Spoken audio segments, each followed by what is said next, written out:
Hello everyone. As some of you might be aware, non-scripted and long-form content isn't really my style, but I wanted to talk about metaphor on the channel without spending too much time on it, so here we are. Go check out Dogma's Domain's channel, who came up with the idea for this video and is obviously co-hosting it with me. Alongside that, there are some spoilers in this discussion for not only Metaphor, but for all of the modern Persona games, so proceed with caution. Enjoy the video, and without further ado, I'll drop you right into the middle of my painfully awkward intro. Hello everybody, this is a friend of the channel, Dogma's Domain. If you haven't yet, please subscribe to his channel and subscribe to my channel. It's the first and last time I'll ask you to. Just because if you, oh my god, I'm so bad at this shit. Here, let me help you out. I definitely wouldn't subscribe to my channel if you're looking for Atlus content. I think an Atlus video once in a blue moon. But hey, thanks for... Yeah, but when he does, they're really good. So go ahead and watch him. Well, I appreciate that, but I'm a casual. This guy right here, he does all the hard work. I could make that theme video. Yeah, but that gives us a good dynamic here to talk about what we're talking about here today, Metaphor ReFantazio. We're going to try going in deep as we can. Oh my god, like I'm so bad at like trying to yeah, so don't worry, I got you. So like gather myself. So when Blue Mori and I were talking, we were just, I asked him, I'm like, hey man, were you able to get out all of your thoughts with that Metaphor video, truthfully? And after kind of going back and forth for a little bit, here we are.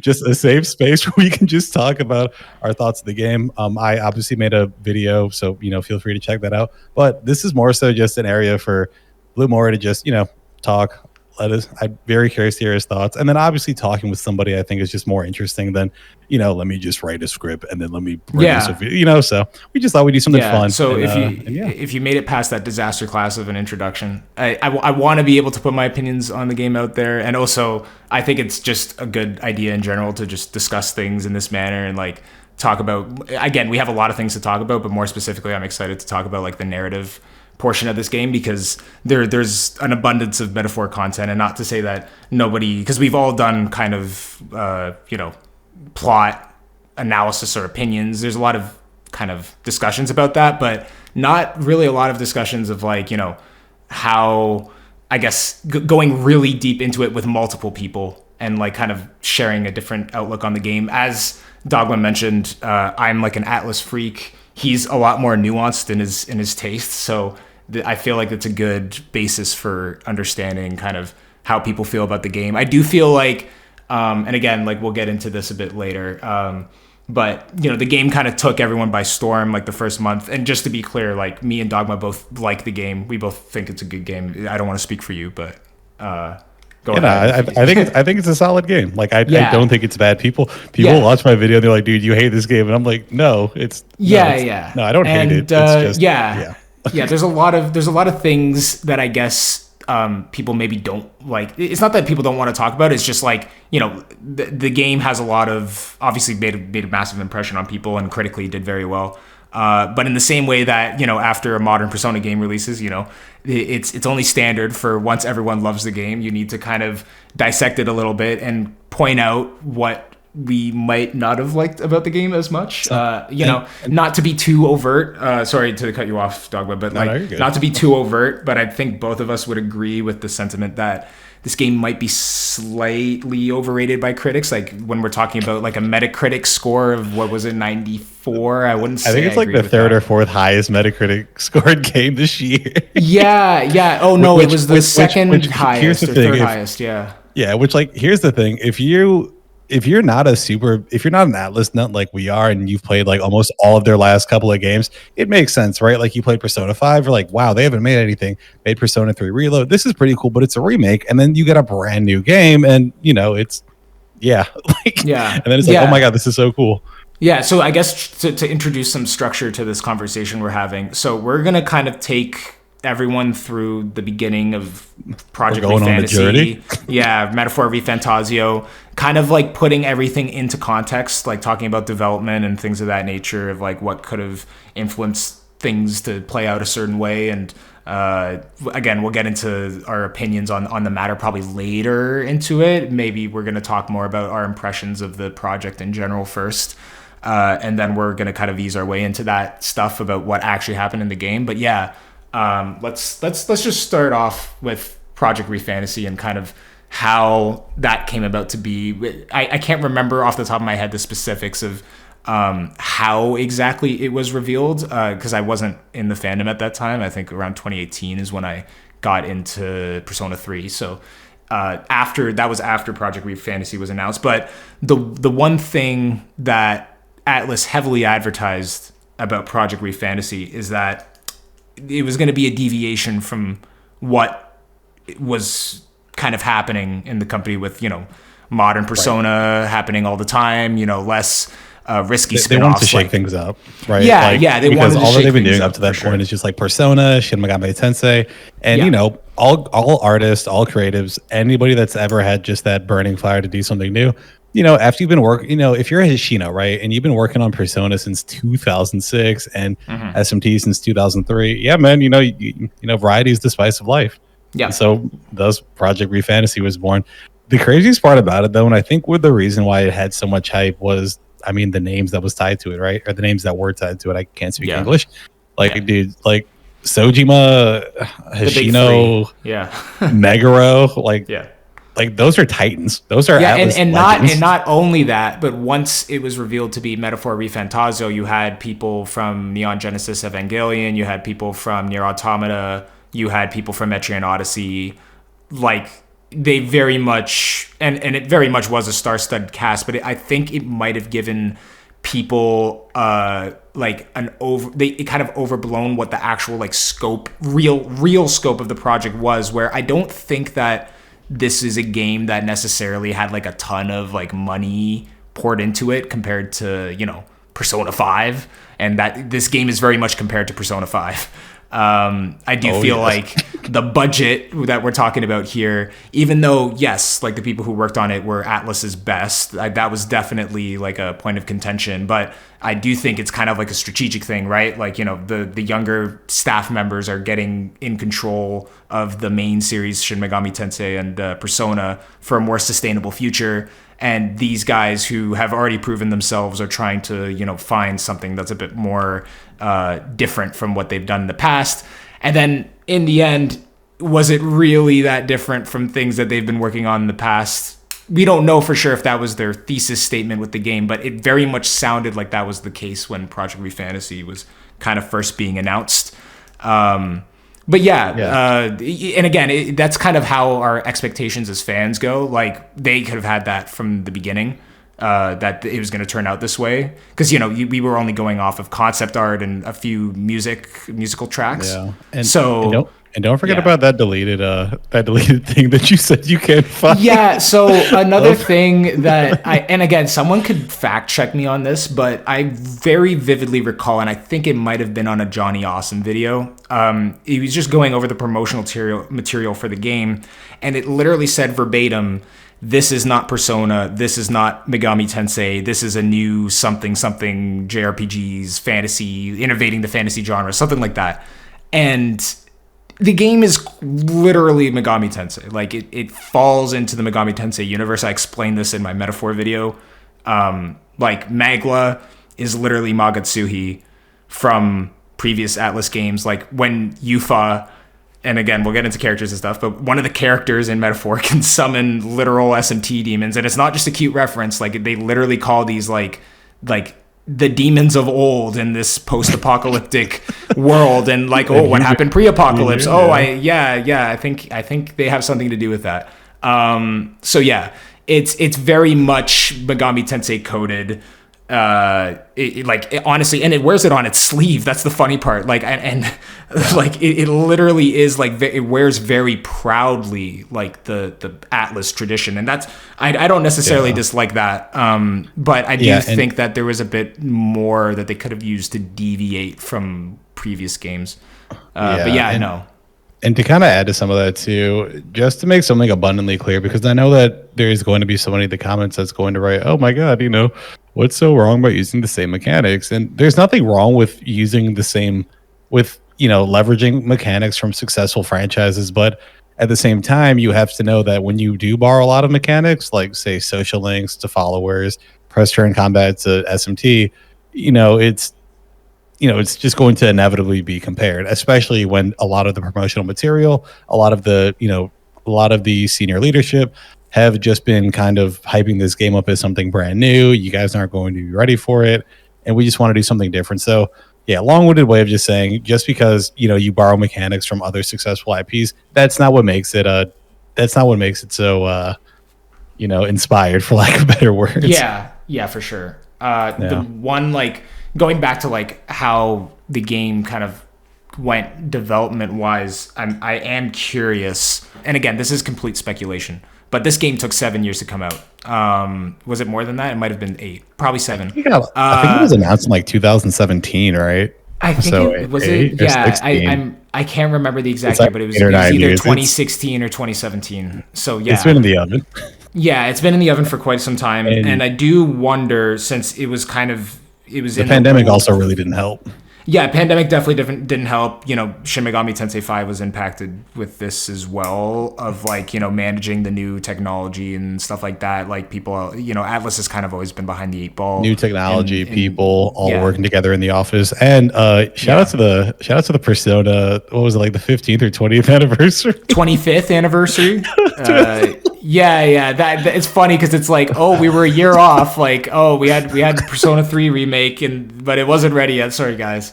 I'm almost 100% sure that's what they had planned. Like, this is gonna be ready and it's gonna be great, and it's like, oh no, now we have only Persona 4 Arena Ultimax port to Switch. That's the only thing we have. But yeah, no. I mean, we did get 3, 4, and 5. Yeah, that is true. Sorry, I mix it up. It was an Ultimax re-release or something, and then the modern Persona. No, you're not mixing it up, because don't forget about all the paraphernalia and the screenshots and the backgrounds. Yeah, don't forget about the Persona 3 toothbrush and the Persona 5 toothpaste.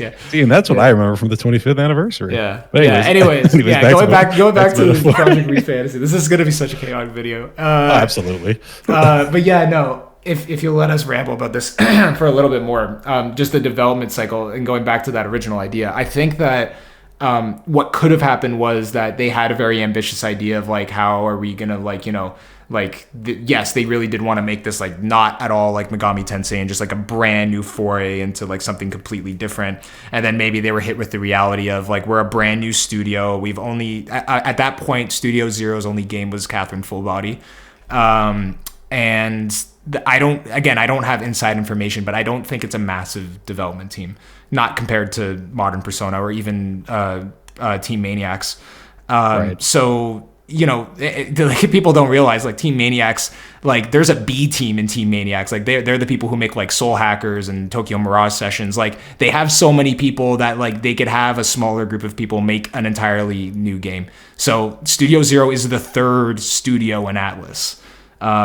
So yeah, that's kind of a part of it. I wonder if they've had a lot of issues, because to me, and this is kind of something I'll go back to throughout the video, this game very much has like extremely strong concepts, like narratively, and even just like, I feel like, again, if this game had, it sounds like a crazy proposition, but if this game had more years in the oven, it would actually be a lot better.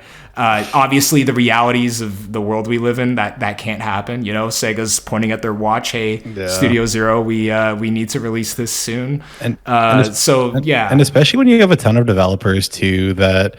And, this isn't a slight towards developers or like creatives, but, when you do have that fire in your belly to make something, you kind of just go after it. Like, I'm not gonna lie to you, yesterday I was working on a video and I was like, okay, I'm gonna spend half the day doing this and I'm gonna go do some other adult things, and the entire day was just spent on the video, and the video is almost done. Like, stuff like that happens. But in the corporate world, for people that just haven't worked in the corporate world, everybody's looking at budgets, everybody's looking at time spent invested, everybody's looking at the proposition of potentially making it into a franchise. Like, for example, whenever a Persona game comes out, the reason it takes 10 years in between is because we have music tours, we have manga, we have anime, we have all of this stuff that can just start with a new game. So like, all this stuff is super important to remember when you develop a game, especially for somebody like Sega, because you don't just they don't just give you some money, you develop a game, then you disappear. It's just kind of going back and forth for years. Like, it's so Yeah, and like and again, like Atlus and Sega, I'm sure have a good relationship, and like this, you know, if they really needed like the extra, like, you know, I mean, there's a limit to these things, right? Like Hashino could ask for like an extra few months to work on the game, but not like an extra few years, right? Like he's earned that respect, and in that sense, like he's earned the pull within Atlus to like make his own studio essentially. So like obviously he has a lot of creative freedom, but that doesn't necessarily mean that's like the people who are actually giving them the money to fund these games, like that doesn't mean they're completely on board with it. Right. It's just like, yeah, like Hashino says that he wants to do this, and like that's probably he obviously that's incredibly powerful, but it could only take you so far when you're building a new IP. Especially it's one thing if you're saying I have this idea for Persona 6 and they know Persona 6 is going to sell at least 3 million copies, like at least, probably, if things don't go catastrophically wrong. Like that's going to be the reality. So they get to kind of design their game around that. And again, this is a slightly different conversation. I hope that the kind of calendar system formula and this Hashino game isms that kind of pop up in Metaphor, I'd be fine with that if that's like only a Hashino game thing, where it's like, okay, now that Hashino's not working on the mainline Persona series, let's hope that these new developers don't try to emulate what he's doing too much. Obviously, you want to do some of it because he's the most successful man in their company. Yeah, they probably look at him like, you know, don't mean to be hyperbolic, but you know, if you're a young Atlus employee, you look at Hashino like he's Jesus. Like he pulled this company out of the mud. Yeah, I don't want to call him Rocky, but yeah, but he's kind of just Rocky. But yeah, like if you're, and especially if you're one of the guys, and again, it goes back to like, you know, if you're a guy who works at Sega and you made this massive investment in Atlus, like he is the guy who made it happen, and you know. That's right. There's obviously like a big part of that. He's done it so many times, like 3, 4, like Persona 3, 4, and 5. I don't want to say it saved Megami Tensei, but it kind of saved Megami Tensei. I feel like it would still exist, but it might kind of be in the same place that a lot of Falcom games are in now, where it's like not obviously. I think Atlus probably would do better financially than a lot of Falcom games, but it's kind of the same idea of like the level of quality you're seeing right now this year, just in terms of like how good SMT5 Vengeance looks, like physically, like the graphics of the game. Like, you know, Falcom makes good games as well. Like they make very good games, but they're very constricted by their budget. How much they have like you look at Tokyo Xanadu and it's like, geez, man, like this is tough. Like, you know, like just in terms of like how it looks, and it's like, yeah, like this is a PS3 looking game. And eventually, like, you know, I'm not saying that I personally have zero problems with that, but when you're trying to sell it to a large audience, it's a big deal, very big deal. So listen, I made this obvious in my old videos, and I could be dumb, but you know, if a game is a good soundtrack, yeah, that's the thing. That's what Falcom always gets right. Yeah. No, for sure. So yeah, let's kind of go fast forward a little bit. 5 years later, we get the demo. Yeah. And like, Lord knows how deep we are in this conversation. What, like 20 minutes? But like, we get to let's go to like the kind of lead up to the demo of like, you know, we're seeing all these trailers. A lot of, I don't know how much you looked into the trailers. I was kind of in like a hyper obsessive phase when it first got revealed, because I was also kind of freaking out over Reload. And then it's like, oh my God, Project ReFantasy. So it's like, geez, like this is like kind of too much. Yeah, I guess where I was at, and I know there's going to be some people that call me crazy for this, but we've gotten to the point with trailers, with like movies, TV shows, and everything that kind of just reveals everything. And just after seeing the first reveal, I wanted to just go into the game blind, because there are so many times where you just see massive spoilers that you might not realize. Like a great example, revealing the Nahabino's second form for the Vengeance. Yeah, not a good idea. If that was something that you saw for the first time playing the game, it would have had such a lasting impact. But instead, it's like one of the first things they showed off. And I get it. It's like your new game. You kind of have to, and I mean, you don't have to show it, but like they shouldn't have, I guess. So I just kind of... They shouldn't have, but financially, it makes sense for them to, because it'll convince more people to buy the game. That's why they showed them. Actually, so let me give you my specific thing. The only trailer that I hyperanalyzed was the first one. And even that one had a massive spoiler, like massive spoiler, just like very like one of the best moments of the game, honestly. And like I knew that it was gonna happen. Obviously, like it's kind of obvious that it's gonna happen in the game as well, that one of them is gonna die. But again, I don't even think we brought it up. Spoiler warning for this video. Spoilers. Yeah, go play the game. yeah, go play the game. Okay, bye if you haven't yet. But basically, in the reveal trailer, there's 1 or 2 seconds of oh my god, I'm blanking on the name. Should I Basilio, Basilio's brother. Oh my god. Fidelio. Fidelio. I can't believe I forgot about that. Okay. Fidelio's death scene was literally in the first reveal trailer. Like if you go back and look at it, like you see Basilio crying and holding him in his hands, and you can see his ears. And it's like I saw that scene because I remember that like 1 or 2 second clip like stuck with me, and I was like, oh wow, that looks like a very emotional scene. I wonder what happened. And I remember I just have that screenshot in my mind, and then I see Basilio, and I'm like, oh, so like someone he knows is gonna die, and then you play the game and it's like, oh, he has a brother, and then it happens like 60 hours in, and it's like, guys, yeah, and it's like it's one of those things where it's like, yeah, like I mean, should I be mad at myself because I know that they're gonna spoil it? Like I know better at this point. I mean, I honestly like I know that they're gonna spoil these things. I just can't help myself. You know what that kind of reminds me of? Kind of a completely off-topic tangent, but have you heard the theory of how, like, you know how we just get a lot of leaks in the gaming industry today? Yeah. Have you heard how like companies apparently like deliberately use leaks to? Yeah, I think that literally. Yeah. Do you know what's funny? Do you think it's like adjacent to that? Do you know what's funny? I literally and I kind of skimmed over this before because I said I forgot how like the game was announced, like when it first happened. But when the game was actually announced in Xbox Showcase, that's what you're talking about is 100% what happened. So just to bring it back, and again, we're gonna get into the actual game after I go on this tangent. We promise we'll talk about the game. I promise we'll get to this point, and I'm gonna probably try to put in timestamps because this is such a chaotic video. But the reveal of the game at Xbox Showcase 2023, was that long ago. It was 2023. It was 2023. And if you recall, Atlus literally posted Persona 3 Reload and Tactica on their story, and not Metaphor. It's revealed in the same thing. I just find it odd how basically, this is my hypothesis of like Atlus being like, hey, Atlus fans, we're going to be at Xbox Showcase in case you this didn't know, Thursday, in case you didn't know.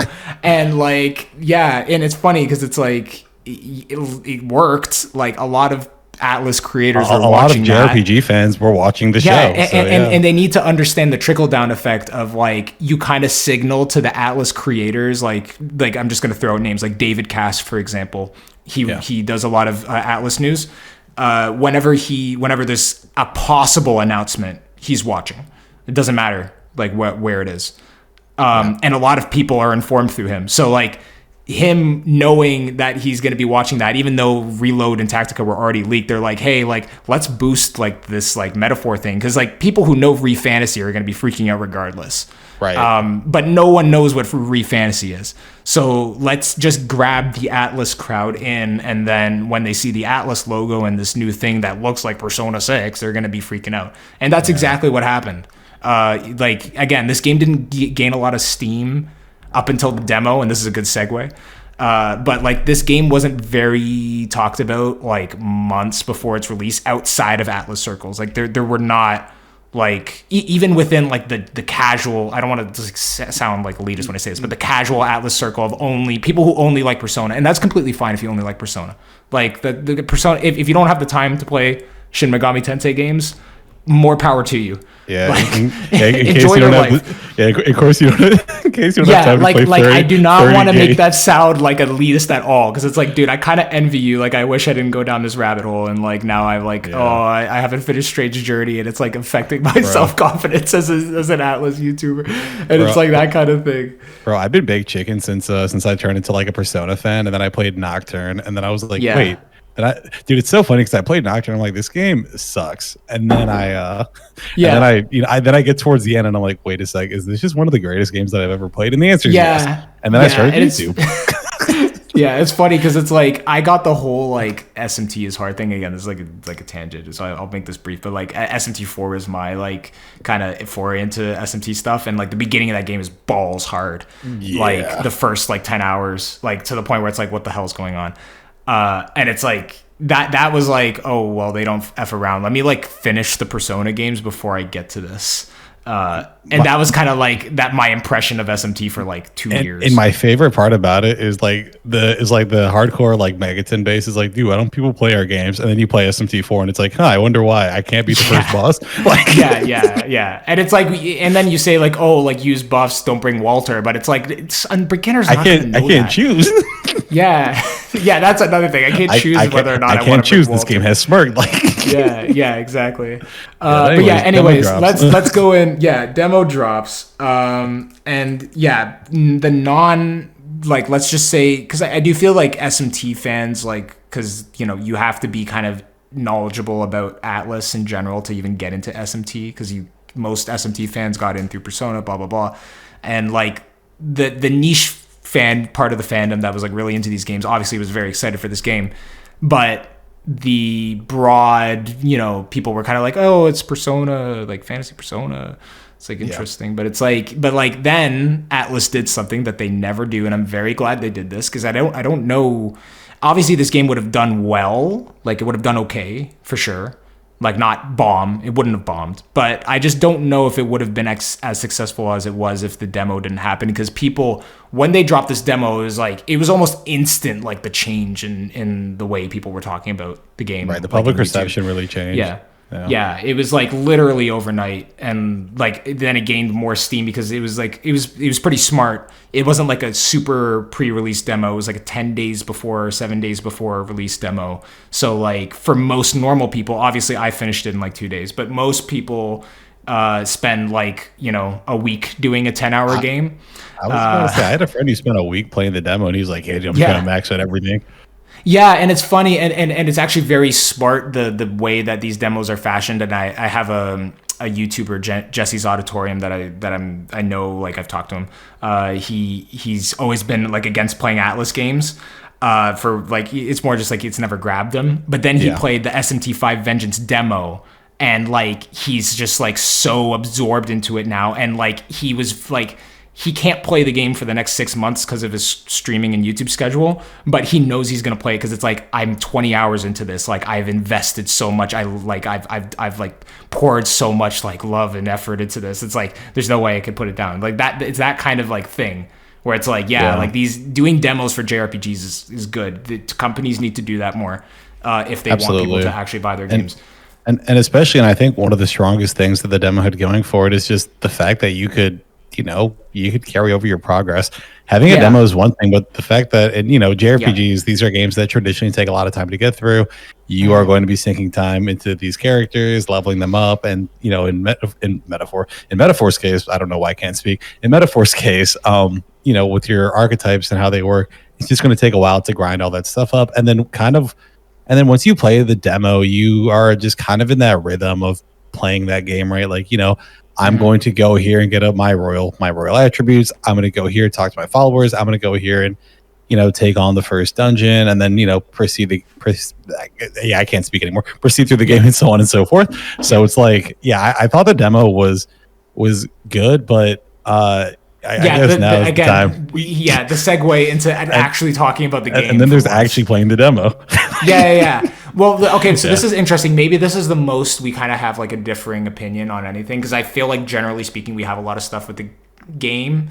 We're pretty aligned, but the demo, the demo is interesting. So the thing with me in the demo was like, I obviously liked the demo because like I was excited, and again, we'll get into more about like how this is a bit redundant on like the formula, but again, it is the formula, quote unquote, perfected, but the formula has been perfected a lot of times, quote unquote, where it's like, you know, it's quote unquote perfected in Persona 5 Royal, but it's really not. And I think it's kind of a similar thing in this game, where sounds it's like an oxymoron. It's like, what if you perfect the perfect? Yeah. Or refine the refined? Yeah, and it's like it's good. Like all these, I obviously like I feel like sometimes when Atlus fans like talk about things, it's like usually you talk about it relative to other Atlus games. And yes, like these games are progressively getting better. But I guess maybe the fatigue that came from the demo for me was like the actual realization of like this game is very good. Like I like this a lot, but it's not changing much in terms of what like it's not in terms of what to expect, because from a narrative perspective, I was intrigued. Like I think that the pacing of how things were done in the first 10 hours, I'll get into it a bit more, but it's a bit wonky. But at the same time, they introduced a lot of concepts that are extremely interesting. The Royal Scepter being shown all the time. The King's Magic was like the most interesting like kind of thing pulling the plot forward for me personally, because it is a super interesting idea, right? Like the previous king who just got murdered at the beginning of the game kind of has this this all-encompassing power of basically like forcing democracy onto his people in the most like kind of I don't know how to say this, but yeah, no, yeah. I was very obviously it wasn't to the point where I was like like, oh, like this game is gonna be like so like exciting, and like I was kind of just like, okay, like let's kind of see where this goes. The demo didn't really grab me like that much. And even going into the first location, Martira, is that how you pronounce it? Martira. It was more because it's not that anything that was happening in these areas were like bad. Like Heismay's thing was going on, that was pretty interesting, and like Heismay's actually a really good character and all that stuff. It's more about maybe it's just the insane expectations that I had, and it's like. It is very like the gameplay loop. And again, a lot of Atlus fans just finished playing Persona 3 Reload, and that game is the origin. It's a remake, but like Persona 3 is the origin of the calendar system.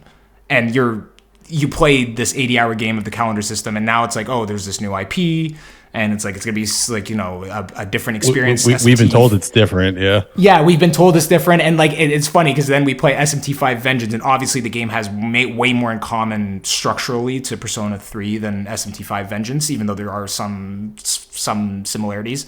But it's like, yeah, like Metaphor, the best way to describe it is like an amalgamation of Persona and SMT. And the two games that most people played before playing Metaphor was Persona and SMT.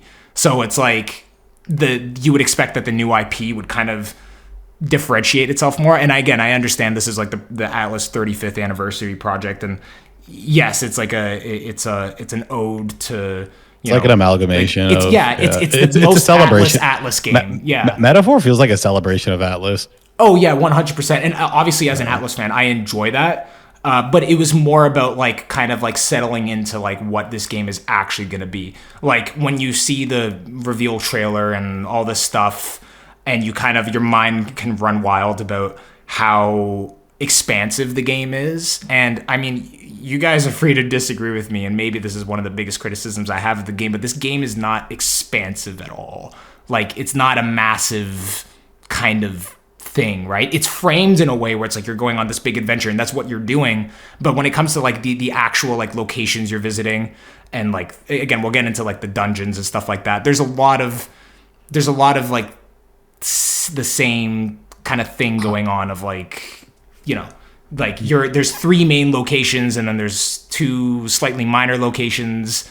And especially later in the game, you kind of like, you're just going in between Grand Trad and Altabury Heights, which you've been doing for the previous 20 hours. So it's like, yeah, like this game it does a very good job giving the illusion or like selling the fact that these characters are going on a massive adventure, because they are. That is what's happening. But like, it's not as like, I guess like open as you would maybe assume when you first start the game. Yeah. I was about to say, You got a lot more out of the demo than I did. You got all the way to Altabury Heights. Like, oh no! Oh my God! Yeah. Sorry, that's like no, but I guess it's kind of like that's kind of like the type of thing I'm talking about with the game, where it's like the building up like the expectation, right, like from watching it, and then once I see the demo, I kind of have the realization of that's what it's going to be throughout the game, and that is what it is. Where it's like, yeah, like there's these like really interesting like things going on, but it's like it's not like to the again, like I hate to compare it to other Atlus games, but like when you're comparing it to Persona 5 especially, it's like there's a lot, because it's funny because in terms of locations there isn't a lot of location variety in Persona 5, but like the dungeons you're going to, it just feels so much more expansive in Persona 5. And again, I am not a Persona 5 like dick rider at all. Like I'm very, I feel like I have a very grounded opinion of that game. But one thing that it does very well is throwing different things at you gameplay wise that I don't think that, like, Metaphor makes it pretty apparent, like from the first 10 hours of like, this is the gameplay loop, like this is what you're doing. And like, yeah, it's like, I understand why there was so much like, like this is Persona 6. This is just medieval Persona. Cause like when you're thinking about it structurally, like that is what it is. It is Persona.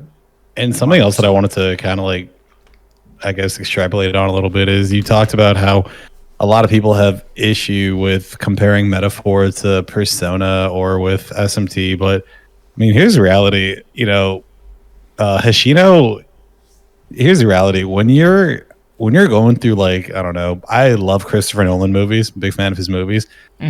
If you watch any of his movies or you listen to like anybody's albums, the first thing you do is you compare their discography, right? You see what they did, what they didn't do well. So I think especially with Hoshino working on everything at Atlus, primarily like 3, 4, and 5, I think it's a perfectly grounded thing to do to compare your works. And it's a very grounded criticism too, right? And again, like I'm an Atlus fan, and I say this because I want them to improve in this sense. But even SMT5, for example, SMT5 takes a lot of like the identity from Nocturne, which is a Hoshino game, and it's like, and then it runs with it. And it's like and it's funny because it's like, and it's not even saying like, oh, if they did SMT4 it would be better, because that's more like there's other Kazuyuki Yamai. Earlier like there's earlier members of Atlus. It's not just Katsura Hoshino, guys. There are other people who work at Atlus. There's my goat Eiji Ishida that made Soul Hackers too.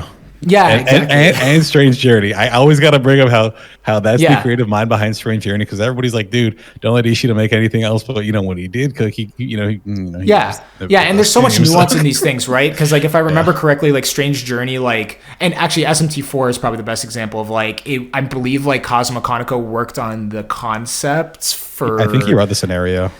He worked on the scenario, but it was like half of it, and then the other half was completed by somebody else. The actual like during the development product. In my SMT4 video during the development, I remember researching about how Kazuyuki Mai, everybody that he brought onto the team, he wanted to make sure that everybody understood the vision of Koji Okada and Kazuma Kaneko.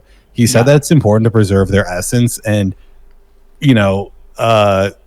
whether or not that's been preserved after SMT4 is a conversation up for debate. That's a funny thing, right? Because it's like people complain about redundancy in Atlus games, and then they ask for like, let's just remake all the Kazuma Kaneko stuff. Like, and it's like all power to it, because like it's awesome stuff, especially like. And again, like it's also not just Kazuma Kaneko. There's a whole group of people, especially when people talk about people. And again, like when you talk about old Persona 1 and 2, like Kazuma Kaneko is the name that always comes up. But like there are tons of people who are very like involved in different aspects of Persona 1 and 2. Kazuma Kaneko obviously is a big part of that, because Persona 1 and 2's art is iconic for me.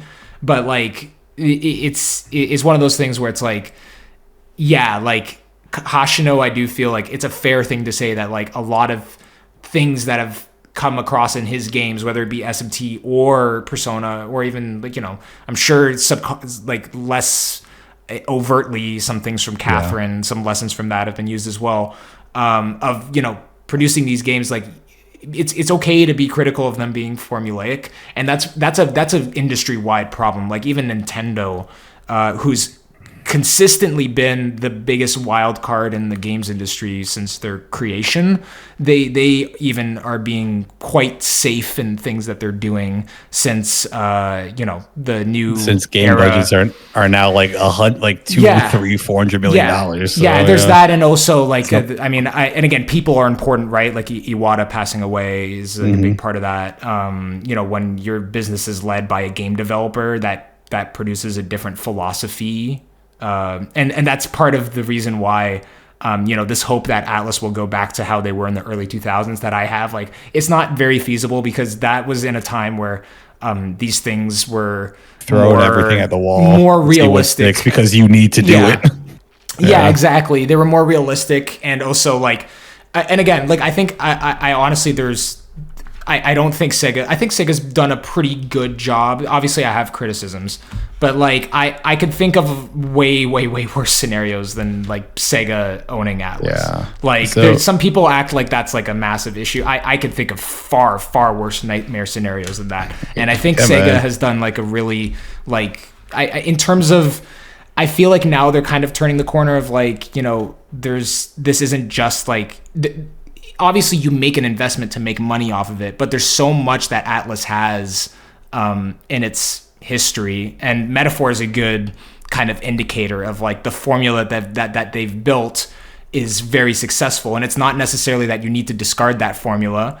It's that you need to make very meaningful additions to it. Like Persona 3, yes, like when you look at it on its surface, it has nothing to do with Persona 2, but when you like kind of there are like I know it sounds stupid, but like the element of like what Persona is supposed to be about, like Jungian concepts and personas and stuff like that. Obviously, there's a different approach to that in the modern games than there are in the original Persona trilogy, but they still exist. And I feel like that kind of evolution, the similar evolution that would happen from Persona 2 to 3, obviously a lot of people got pissed off from that, and you're never going to please everyone. But I feel like that kind of evolution is necessary if Atlus wants to, like, going way forward, keep this reputation of being a trailblazer in the JRPG space, which they have been throughout their history. I mean, they invented monster collecting games. Like, let's kind of put things in perspective. Like, when people diss Atlus, like, you could diss modern Atlus and whatever, but like Atlus has an incredibly storied history. That's why I spend so much time kind of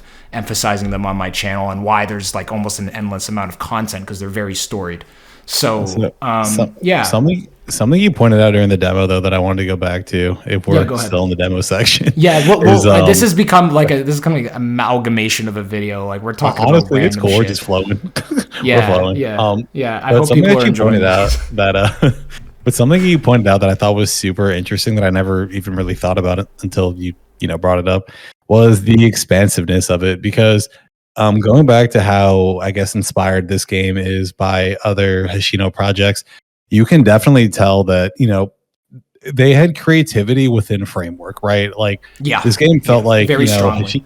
Right. Like, you had creativity of what you can do within this framework being press turn combat, framework being like followers, calendar system, royal virtues, system, and this, that, and the third. But something that you brought up that I thought was really fascinating was the expansiveness, because I've been playing, and this is going to be really weird, but I've been playing like Final Fantasy 4.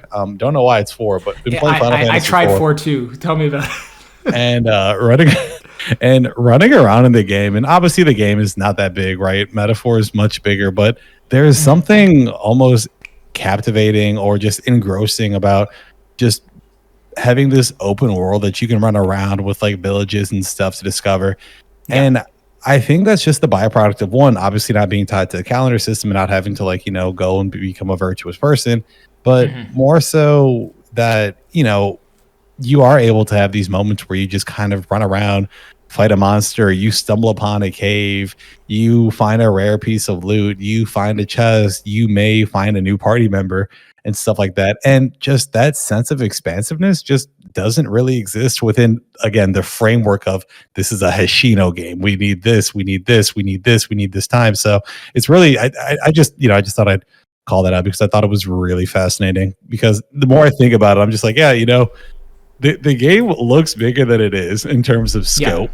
Yeah, and it does artistic things that are very smart to sell that fact, right? Like, they have those completely unnecessary, but I'm glad they exist, stops of like, it's almost like, still paintings, but they look nice. Like, I'm glad they exist. they're obviously not enough to be like, this fixes the problem I'm talking about, but I'm glad that they exist. And, it ties into the follower link with Maria. It's basic, but I think it's nice. And also the paintings themselves look very nice, like artistically. That's the thing about Atlus games. Like, they're going to be like, oh, like, you don't like that? Like, that's awesome. Like, yeah, it is awesome. But it's like, when you're talking about like selling this on being like a massive adventure, I'm not saying that stuff isn't needed, but like more kind of actual nuance in the thing, in what's happening in the game. I'll take your stuff. I'll take what you're saying one step further. Imagine if we could explore those areas. Yeah, like even if it's not big, even if it's like in the same vein of like there's one person there, that's interesting. Yeah, and like when you go to one of those out towns where you could buy a specific item, like I understand, like, and again, like this goes back to my theory about like this game had a pretty rough development of like, it shouldn't have taken a lot of time to just put in a few shitty wooden houses and like a guy like standing there and just like, hey, what do you want? And it's like those little areas that kind of spice things up where it's like you could interact with it, like you're actually interacting with it in the gameplay. Persona 3, for example, sorry to bring it up again, is like on the full moon, for example, when you go to those completely unnecessary, but I'm glad they exist, side dungeons of, you're going in the Love Hotel and you're going in, the basement of the facility with the tanks. And it's like, there was literally no reason, like there was no like actual like structure to that. They're not even dungeons, but they're just like, they sell the fact that the party's actually there and doing it. Like that's literally the only function they serve. And it's a big function for me because it's kind of like an immersive thing to it where it's like, like I want these characters to like actually be like standing around there. And I know that, like, I'm not saying that, I feel like some parts of this game are just very, very well thought out, but some of it just feels like there were just some logistical like things that just stopped them from really like actually realizing what it could be in its best sense.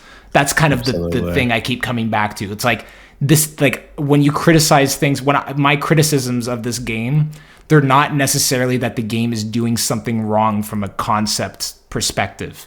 Because I think that this game is very strong, like from like, again, like the narrative, we'll get into the narrative, but that's a good example. Like the narrative is super, and again, it's not the only Hashino game that is awkwardly paced. And again, Hashino doesn't write these games, but he has a lot of the same writers. The game's very awkwardly paced, but the actual like content of the story is really good, in my opinion. It's just executed a bit off. I don't know how else to say it. It's just like, and again, we'll get into more of those specifics, but let's move on to like after the demo, because we could talk about this. So this is gonna be like a 3-hour video anyway. At this point. But no, I honestly, I know in my video I talked about how great I thought Atlus did of a job with rebranding Royal Virtues, and how they had so much world building, and how there's just a ton of character development, and how there's so much more that was just going on there. Like in those paintings that you had, instead of doing those paintings, maybe potentially put a city or something else there and tie it into the overall plot. Show us show us how bad the current leadership is. Show us how or maybe a fishing village, they cut off trade with you and now everybody's struggling. Talk about how like culture was taken away and how they're just the remnants of like a lost race of people. Like you could have done so much interesting world building that could have just added to this sense of mystery. But I guess since we're kind of moving past the demo, long story short for me with the demo, I thought the demo was solid, but it also kind of had me a little bit concerned because pretty much just echoing everything that you've been saying up to this point, playing that demo was just more so like, this is solid. I'm enjoying the third Atlus game I'm playing this year. This is the third new Atlus game I'm playing this year, and it's like it was very much the case. Like, and again, I don't want to make it sound like it's like a, because again, to someone who hasn't played any previous Atlus games, because it's almost like a weird version of like, how do you critique this, right? Like from being from a rational standpoint, so to speak. Like if you're trying to like review this for the sake of trying to educate other people, like should I play this game or not? Yes, you should play this game. Like, Yeah. And yes, that's one of the things I made abundantly clear in my video, right? I was talking about how it's important to it's important to realize like two things before you pick up this game. One, have you played a lot of Atlas games? And two, are you curious of the game and you haven't played a lot of Atlas games? If yeah, you're in the first if you're in the first category, honestly, go listen to a few people's videos, go watch some trailers, go get your thoughts together, and honestly, you'll do it. You'll have a fun time with it. There's no yeah, doubt in my mind that you won't. However, yeah, if you haven't played any Atlas games, this could be what Persona 5 this could be what Persona 5 was to me, which was the game that got me into, all of yeah, this. So yeah, yeah, like it's a good game and there's nothing like there's nothing wrong. Like it's not broken. It's not like, Devil May Cry 4, which, it's half the game isn't done. yeah. It's a Yeah, solid, because well put people are too together hyperbolic game. with that too. Like, oh, this game's Right. unfinished. Like, And no, this game's not unfinished. It's just it yeah, doesn't feel fully realized, and those are two very different things that I think people need right. to. Those are two very different, like nuanced criticisms. But Yeah, yeah, I don't know. Like the yeah, the biggest issue that I had with the demo is that, I was just disappointed because I didn't feel like enough was actually changed with yeah, with the demo, and I was just hoping for more flexibility or more expression, right? Like it's not all the time that we get a brand new IP from Atlas, right? Like yeah, they usually are pretty focused on just their long running franchises, and that's fine. That's how most publishers are and most developers are, right? Like Capcom is going to keep chipping away at Resident Evil, Street Fighter, hmm, and yeah, Monster Hunter and all their other games that are very successful. And same thing was with RGG, with Yakuza and Judgment and all that stuff. Like it's perfectly fine to lean on what you've learned and explore. But I don't know, man. Like I was just really disappointed with just the fact that this is your first new IP and I don't even know how long, and you are just recycling a lot of what's been successful. yeah. But And like I said it's earlier, funny because they didn't it's not- even. It's interesting because they didn't even try to hide it. Sorry to cut you off. It's like they literally made it like, and again, like I'm glad that they're. I mean, I don't know if I'm glad or not, but like they're doing it in a way that I could least respect, where it's like this is the Atlas game, like we're doing all this. This is our like, template stuff. for video games. Yeah, If you like yeah, and it, it's cool. like, If you don't you like it, that's should- cool too. Yeah. Like I would say that if you hate metaphor, you won't like any Atlas game. Like you won't. I feel like I think I'd argue. I think I'd argue you might like Megaton. Yeah, might like yeah. Megaton You because definitely honestly, won't like Persona. You the definitely only won't like reason- Persona. Yeah. The only reason why I have a hard time playing Persona is I love character development. I love all the world building. All the characters are super cool, but holy mother of God, leveling up your confidants, leveling up your social links, eating the ramen bowl, just go to school every day just because you're too dumb to hang out with people. It gets exhausting. Yeah, and again, like that's kind of like Persona's in this weird spot of like, is it a cozy game or not? Where it's like, how people call like, farming simulators like cozy games. Yeah, you'll play Stardew. You'll play Stardew Valley in Minecraft. You're like, yeah, man, this. Yeah, this is but my shit. that was very much the rhythm I was in for. So like Persona 3, when I was playing that, like the reason why I got so hooked into it was because like I'm Canadian and like our winters are really bad. So like I'm not going outside in the winter at all, and like you get seasonal depression and stuff like that. And it's like you're playing Persona 3, and it's like, you know what, like I don't mind that I have to go out with Kenji and get a ramen. He's gonna talk to me about like this teacher he's hitting on, even though I don't care. It's just cute. It's just a goofy little guy, like with an emo haircut, going out doing stupid shit. And it's like that kind of thing where it's like, yeah, I don't know how well the calendar system really mixes in with what Metaphor was going for from like a narrative kind of perspective. There's almost like a thematic dissonance with it, because I feel like if the game was just, this is about to be weird, but I feel like if the game was open world and you just kind of explored at your own pace, it would have been fine. But instead, back to the framework. So. Yeah, exactly. And like the thing with, and again, I want to get onto like the more specific things about the game, but the last thing I think I'll say about like just generally speaking about it is like the issue of trying to get going back to what I was just talking about with the sorry, I'm like losing my train of thought. The calendar system. It just, to me, there's parts where it works really well, like when you first get to Alterberry and when you get to Virga Island and stuff, like when there's a lot of things happening. If the calendar system is not kind of filled with this kind of like stuff, like I feel like with these games, the biggest issue that people keep on coming back to is that there's just kind of like weeks where it kills the momentum of whatever's happening.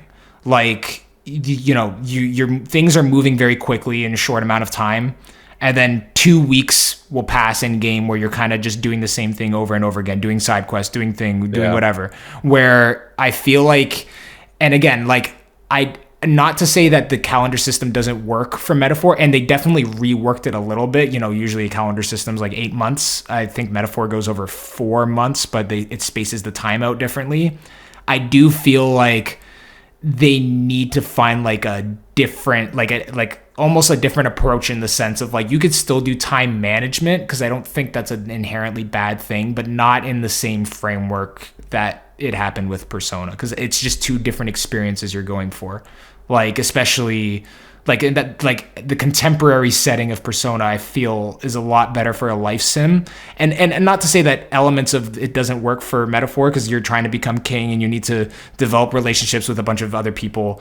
But I just feel like there's a bit too much dead room that people just don't want to deal with, especially like, the beginning and the end of the game too. The game kind of drags out a bit, where you have that whole month to just do whatever you want.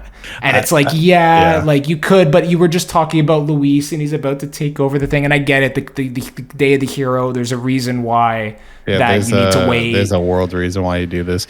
Yeah, but it's like, this is also like a story, and you could also like make it so that isn't the case. But you could also just rewrite it. Like, that's the thing. But something else that's super fascinating, and you actually are the one who brought attention to this when we talked about Persona 3, 4, and 5. The very concept of a calendar system, I think, works well when you are in high school, because when you are in high school, you don't think about time. You kind of just blink and you're like, all right, well, it's next week. But when you're an adult, you blink and decades pass. It's very scary. And when it comes to Persona, the reason why I think it's important is that I think thematically, the reason why time works so well for high schoolers is that it really does teach you that every day matters. With like your friends growing up and all that stuff, it fits thematically and it harmonizes well with what the game is going for. Whereas you have a game with Metaphor, and don't get me wrong, I'm not saying that there aren't stakes to Persona 3, 4, and 5. There's you have to go get people out of Tartarus. You have to, on its face, you have to go get people out of Tartarus. You need to go and save these people from the TV world, or you got to go stop this bad adult. And then in Persona 5, it's like, or Persona 5, and then in Metaphor, it's like, if you don't do this, the entire continent is going to fall apart. Like, you have this excitement. You have this, like you have this overt excitement that's going on. But hey, don't forget to go hang out with Maria. Oh, look at that. Like, exactly. Yeah, like all these people just want to hang out. And then there's just like this almost like this tonal juxtaposition. It's like, all right, so like, do I have time or do I don't have time? And this is a very big like nitpick critique. I'm sure a lot of people probably won't care about this in the grand scheme of things, but I don't know. Like, Metaphor to me was best illustrated with its themes more so than its gameplay, just because a lot of the gameplay is just stuff that we've done. Because themes, we've talked about it before. Themes 11 out of 10. Gameplay is a different conversation, and it's not that it's bad. It's just it's a lot of framework. That's gonna be the theme of this conversation. Framework. So let's get into like the specifics of the game. And before we get to gameplay, let's just go in terms of like, not that this isn't important, because Lord knows that I care about this a lot, but like, just to get it out of the way, let's talk about the music and the, I guess, just sound design of the game. So it's probably the most complicated relationship I have with an Atlus soundtrack ever, because I do think that it does very well in the important moments, like the boss themes. The dungeon themes are pretty good. They have a good like rhythm to them, and they're I wouldn't say they're memorable, but like when you're in them, like job. it does drive you forward. Like Megro's always good at that.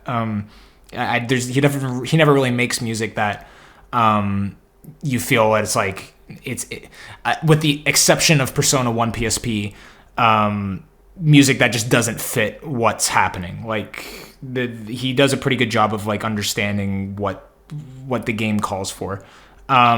That being said, I do feel, and maybe it's just the reality of him not having, the more like, I don't want to say he could, because the game is very experimental in its sounds, like especially vocally. The Buddhist chanting.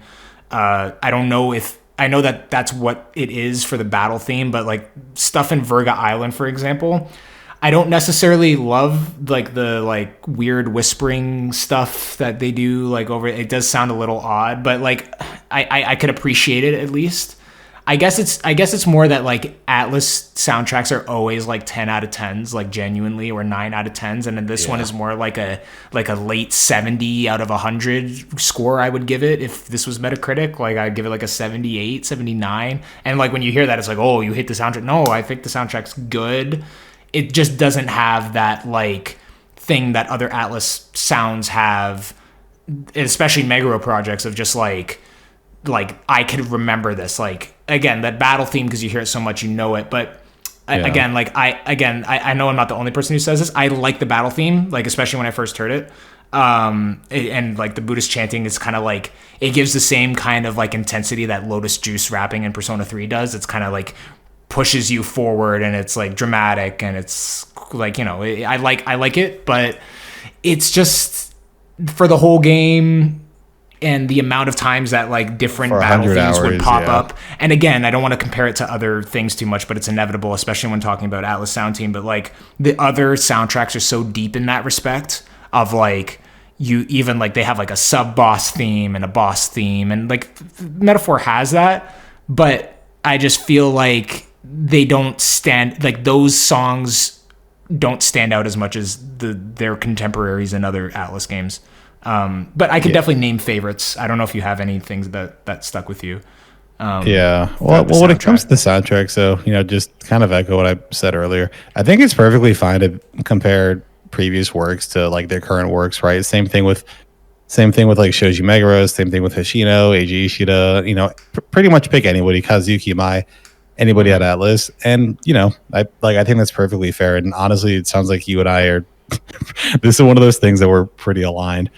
But it's really interesting because the soundtrack, and talking about music is always weird because everybody's always going to have different. It's all subjective, right? Like it's hard to sit here and say this is bad unless it's like ear rape. And then there's like the term like art is subjective as well. Like art is subjective, but like in terms of video games, you could at least define some of these things. But there's a few objectives, like there's a few objectives, like especially when it comes to like game design, right?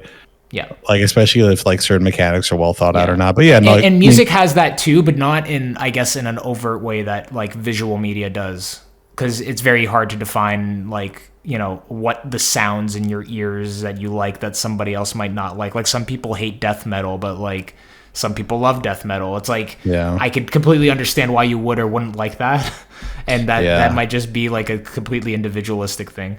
I don't want to spend too much time on it, but well, one last thing I'll say is that I know that a lot of people compared it to Strange Journey, and there was a guy in my comments, which shout out to you. I wish I remember the name, but I think there's like the #1 rated comment on my Strange Journey video is that he disagreed with me because this is before I beat Metaphor, before I played a lot of Metaphor, and he said that he actually prefers Strange Journey soundtrack because it was more bombastic. And that's one of the realest comments ever, because there's definitely a level of just, it's going to sound really juvenile and stupid, but there's almost like a lack of like epicness or like finality.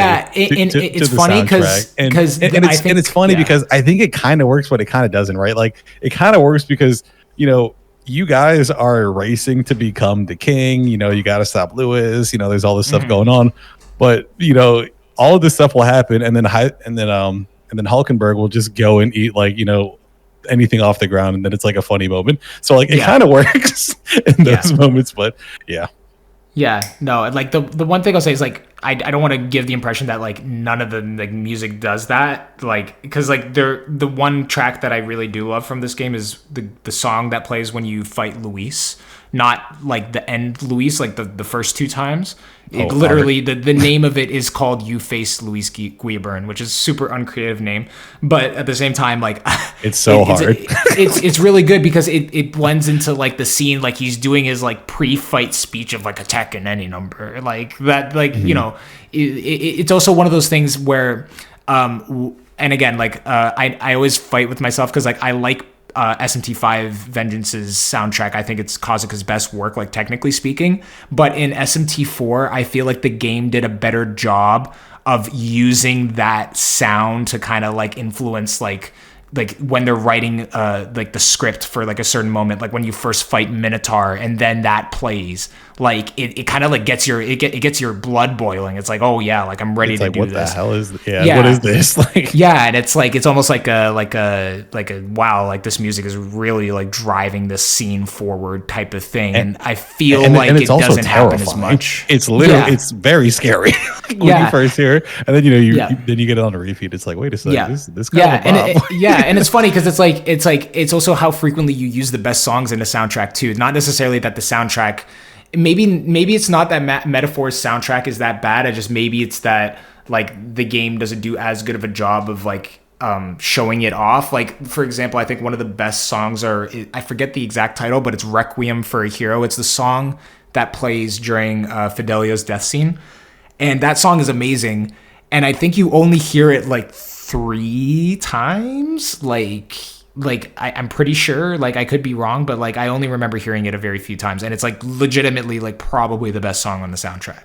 So it's like one of those things, and that's always been kind of a Shoji Meguro thing. Like you'll be going through the soundtrack after, especially in like Persona 3, where it's like, where did this play? Yeah, well, like where did I hear this, and why did I hear it? Like I'll give you a good example. Nocturne has sound tests that are like insane. No, I'll give you a great example. When you play Persona 3 and you hear that like the exam song, that song is a banger, and it plays for 2 seconds because we all just look up the answers. Like it's like he went hard for no reason. But yeah, overall the sound. Kind of thing, but overall, like I think you'd agree with me when I say this. The soundtrack is solid. There's like nothing. There's nothing wrong with it. No, there's nothing wrong with it. But it's also it just doesn't have that standout quality that I think other Atlus soundtracks have. But yeah, I think that's sorry to like I feel like I'm yapping so much I'm kind of like talking over you.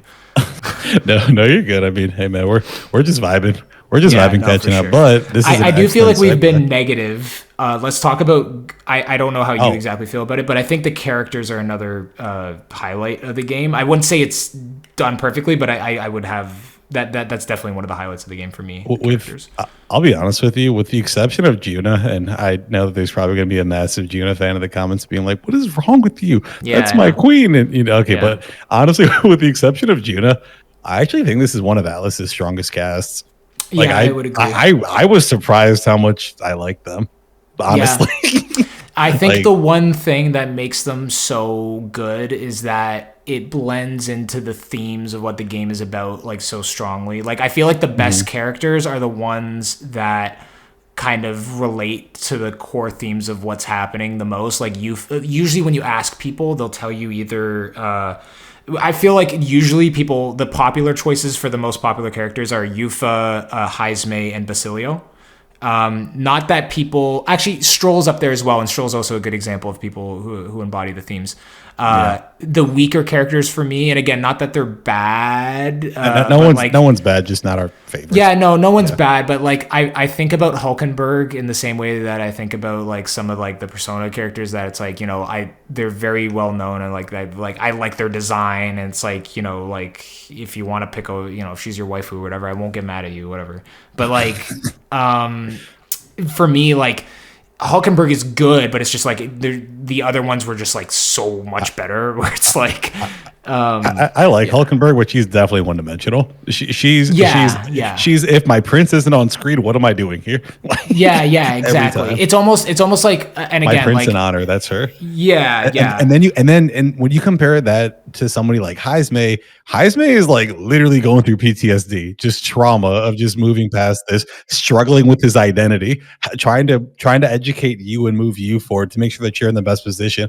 And it almost turns you into like, his almost metaphorical son. But anyways, yeah, like incredible character, great writing. Yeah, the one thing I want to talk about with Heisme specifically, and something that I think Atlus needs to do more with their characters, is like having them realistically like very flawed. I feel like some of the, and not that they don't have like they don't do flaws in their characters in like Persona 4 or 5, for example, but like I just think that having, because Heisme is literally like racist towards Papyrus people like throughout the game, and he has a reason for that.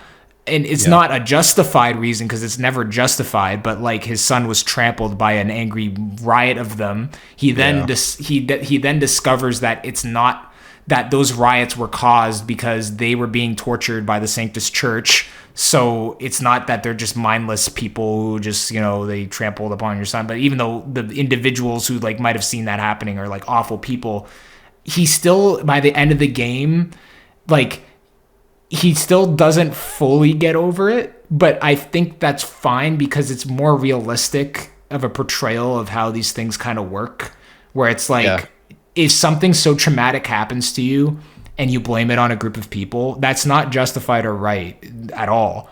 But that's a realistic thing that can happen that people need to take into account. It's an adult nuanced take that I think a lot of people, I hopefully doesn't go over a lot of people's heads, but no, when you're older and when you encounter like, you know, not just like racial stuff, but, you know, things where upon, you know, further inspection, you might have been wrong, and you may not be able to take that mistake back. You know, when you get older, you just, you know, like I said, if you don't have the opportunity to fix it, you just have to learn to live with it. It's not like it makmakes anything better, but yeah, it's really relatable. Really relatable. Yeah, for sure.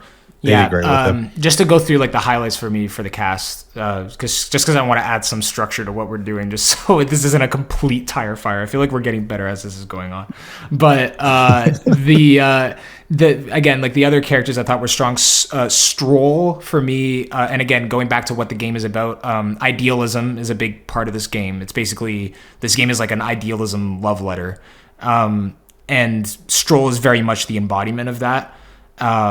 Someone who kind of has this function in his life of like having to like look over others. He has this responsibility of being a noble.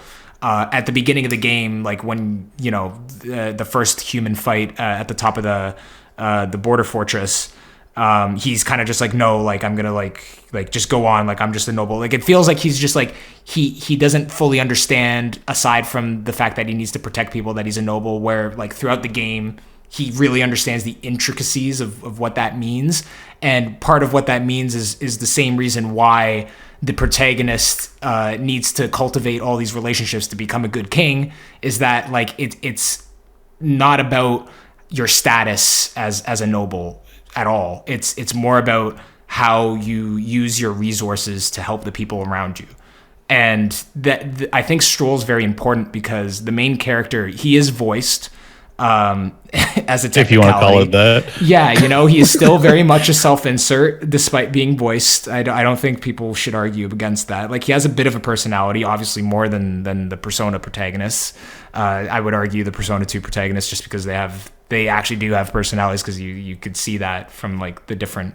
Anyways, I would just say that the Stroll being there was very essential for like kind of propping up the game's idea of what it should be, because the protagonist doesn't really voice nuance a lot, like or details. He kind of just talks about like, oh, like I'm Luisa will make an end of you, or I'm gonna run for the throne, like just stating what his ideals are. Whereas Stroll kind of embodies more of what that's supposed to mean on a personal level, where the function of the main character doesn't allow him to do that. So I think Stroll was up there. I think Yufa was a very strong character when it relates to how like religion and again, just like other Hashino games, Gnosticism is a big part of this game. And it's funny because it's like her religion isn't correct exactly, but it's like the more correct version of what the Sanctus are teaching. So there's a lot of nuance in terms of how she interacts with her own religion and how she reacts to Sanctism as well. There's her follower link to me was probably the most interesting in terms of like you're talking with other people, you're trying to help a family who has a sick mother, and they're being kind of controlled by this religious entity person who's just like very stubborn and in their way about things. Like I just feel like the best characters were the ones that really addressed the things that the games were going for, whereas Hulkenberg and Juna were kind of more, I guess, just like they were comic good relief. Characters, but they were they weren't even comic relief either. They were just like they were just kind of just like there to serve a purpose and not much aside from that. Yeah. Like a means to an end almost. Yeah, and again, like it's not bad. I think it's about as good as most like social links are in Persona, which, you know, is okay. But like the other ones that really excelled were the ones that really tackled the themes of the game in general head on. Yeah, no, and my favorite thing about the cast entirely is just the fact that, you know, going back to themes, and, you know, you're going to hear us talk about themes a hell of a lot more. But, you know, kind of going back to the themes of the game, it's nice to see how you have all these people that have been impacted by the world kind of come together to create a new ideology to, you know, pave the way for the world forward, right? And I think that's the strongest part of it, because there's not a Persona game, there's not really there's definitely not an SMT game, but yeah, there's just not many games where everybody so beautifully comes together to really just embody the themes, because at the end of the day, Metaphor is really just a game about being open-minded, consulting with others, and, like you said, idealism.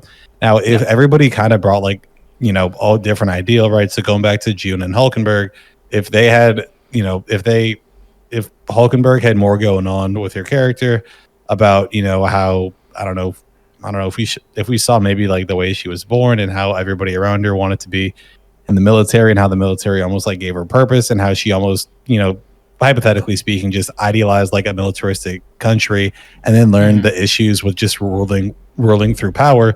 She could have been a really, really, really interesting man. But now she's just fighting whatever his name is, Rathlodeus. I forget his name. Rathlodeus. And then funny Rathlodeus, and then she just eats everything. Yeah, and it's like, it's just fine. Like, and it's not, again, she's not bad. And I like Hulkenberg's design, and she was like, it's funny because she's kind of the Project ReFantasy, like, because there's always a mascot character. It's like, but she's the poster girl. Yeah, like she was the first real character design aside from them. Actually, she might have been before the main protagonist, but she's been there since Project ReFantasy, like, for sure. But I'm going to touch more about how the themes will impact the characters later on. I just want to move on to the gameplay because we haven't talked about that much. And it is important. It is definitely important. So if it makes you feel any better, I feel like this might be the shortest section. Yeah, because I feel like, it's not the shortest section because it's not important. It's just so many people talk about the gameplay in these games, and not to any detriment. Like, if you ever watch videos about like how to max out, like how like your archetypes work and like maximum damage output, like there's amazing content out there on this stuff. Like, do not, if you want to know about the gameplay and like the intricacies of stuff, like, don't watch this video. You could like this is like the least informative part of what you're about to listen to. If you're looking for like a nuanced take on how to like min-max your characters, best archetypes, how to get all that stuff. No, this is more so people that understand. You know, let's use the word that I used earlier, the framework. Back to like the Hashinoism framework. We'll put them together. But like for me personally, I broke down the combat in my mind to, you know, obviously overworld combat of when you're just running around.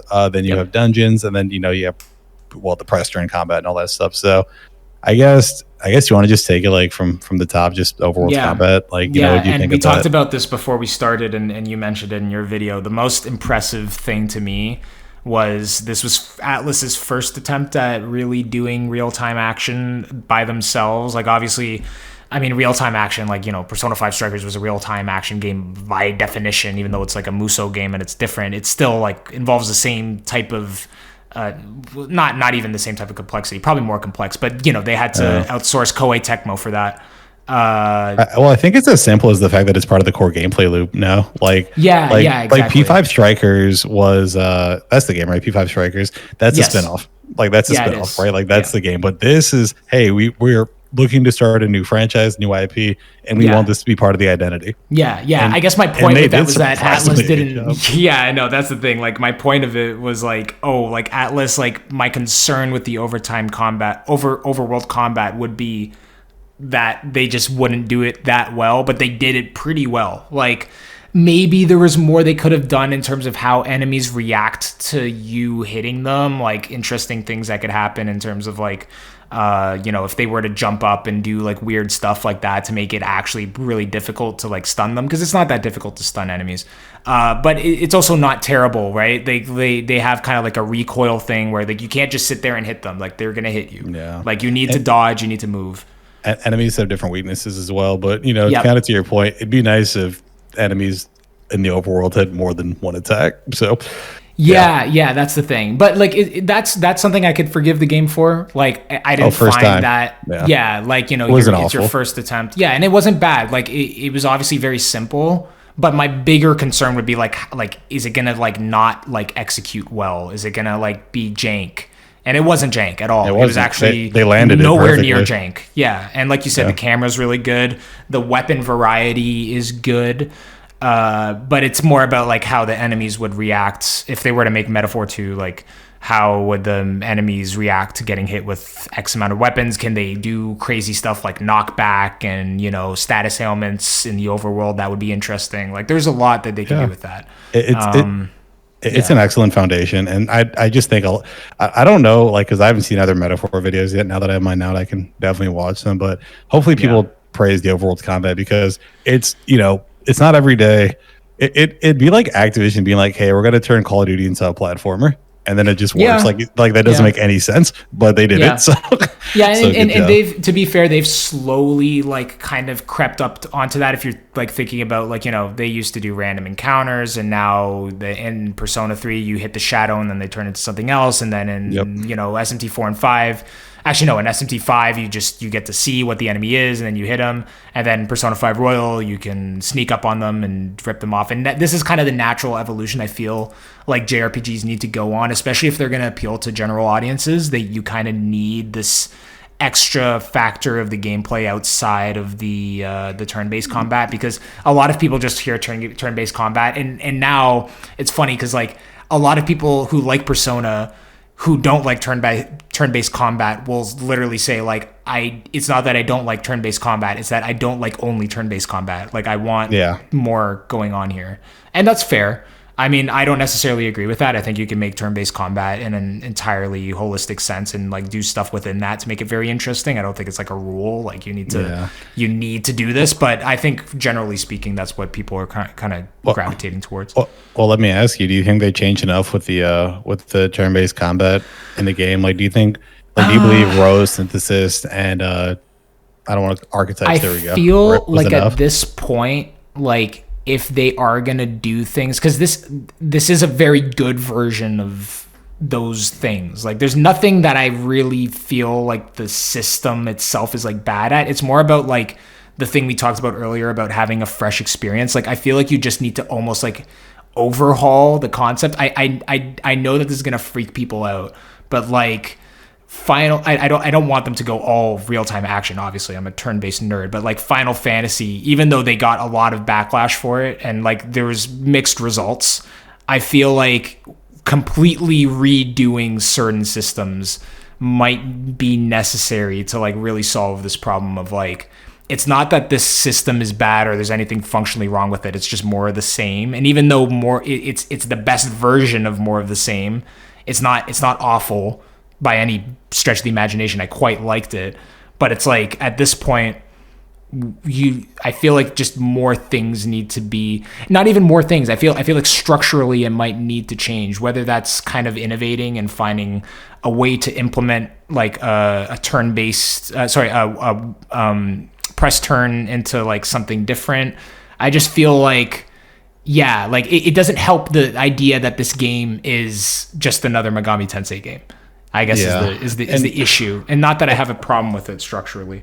No, and let me know if you disagree with this, but there was a person that I was talking to in the comments of the video, and they were talking about how press turn is great, how it's the Go turn-based combat system, and I wholeheartedly agree with that.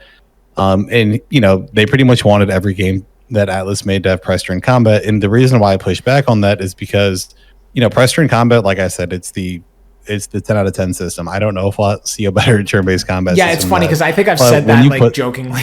Yeah, but like when you put press turn in every like think about that for a Literally second. everything. In every game, it's not going to be special anymore. Yeah, like just the law of diminishing returns will happen. Then it's like we need something new, even though there's nothing wrong with this system. And again, I feel like it's not even that they need to deviate too heavily. I'm not saying that they need to overhaul everything, but it needs to be significant enough that it's noticeable. For example, and again, I didn't finish watching your Strange Journey video because I haven't fully completed the game, but it's a bad co-op, the co-op system. The demon co-op system is very structurally similar to One More and Press Turn. Not exactly, but it's kind of comes from the same idea, right? You could do the same things, and it influences the rest of the game. Like Demon Co-op, it's not that it's just a good function in turn-based combat. It completely influences how you build your team. I think that's the key to all this. Whenever people kind of have qualms with turn-based stuff, especially with SMT, I feel like the biggest part about these games that makes it fun is the team building and the preparation before that. And some people maybe don't get how important it is. I don't want to sound too elitist when I say that. No. I mean, you're well. I mean, you don't sound elitist. I think everybody that's played Mega 10 has felt that's tried to do some of the super bosses because, spoilers in 3, 2, 1. If you try to fight Demi Fiend, if you try to fight Lucifer, and in Nocturne, or you try to fight Demi Fiend, or Vishnu in SMT5 with just Ragda, Jirmakala, and just anybody, you're not winning. No, exactly. So, and I think to your point, adding limitations like the Strange Journeys implementation with their demon co-op system, and I know people hate this game, and I don't know why I always bring this game up. Maybe it's because everybody loves to hate it, but Soul Hackers too.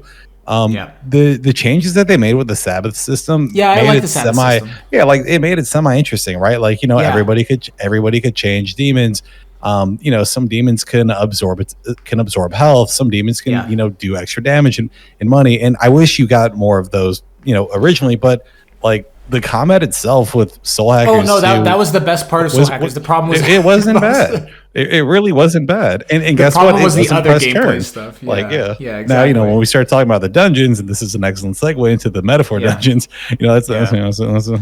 Listen, I'm not going to be disingenuous and say that it's comparable to Soul Hackers 2 because it's not. It's not. It's way better than Soul Hackers 2. But even bringing that up is honestly disrespectful to metaphor.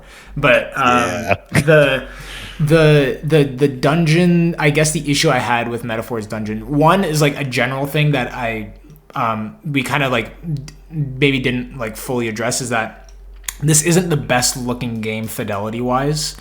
The textures in the dungeons look comically bad. And again, I don't want to roast Atlus. I love Atlus, but if you're in a dungeon and you look at the ground and you look at what you're looking at, it's they're literally so pixelated. It's what happened? It's jarring. It's you have these decent looking character models. You have this really good looking art.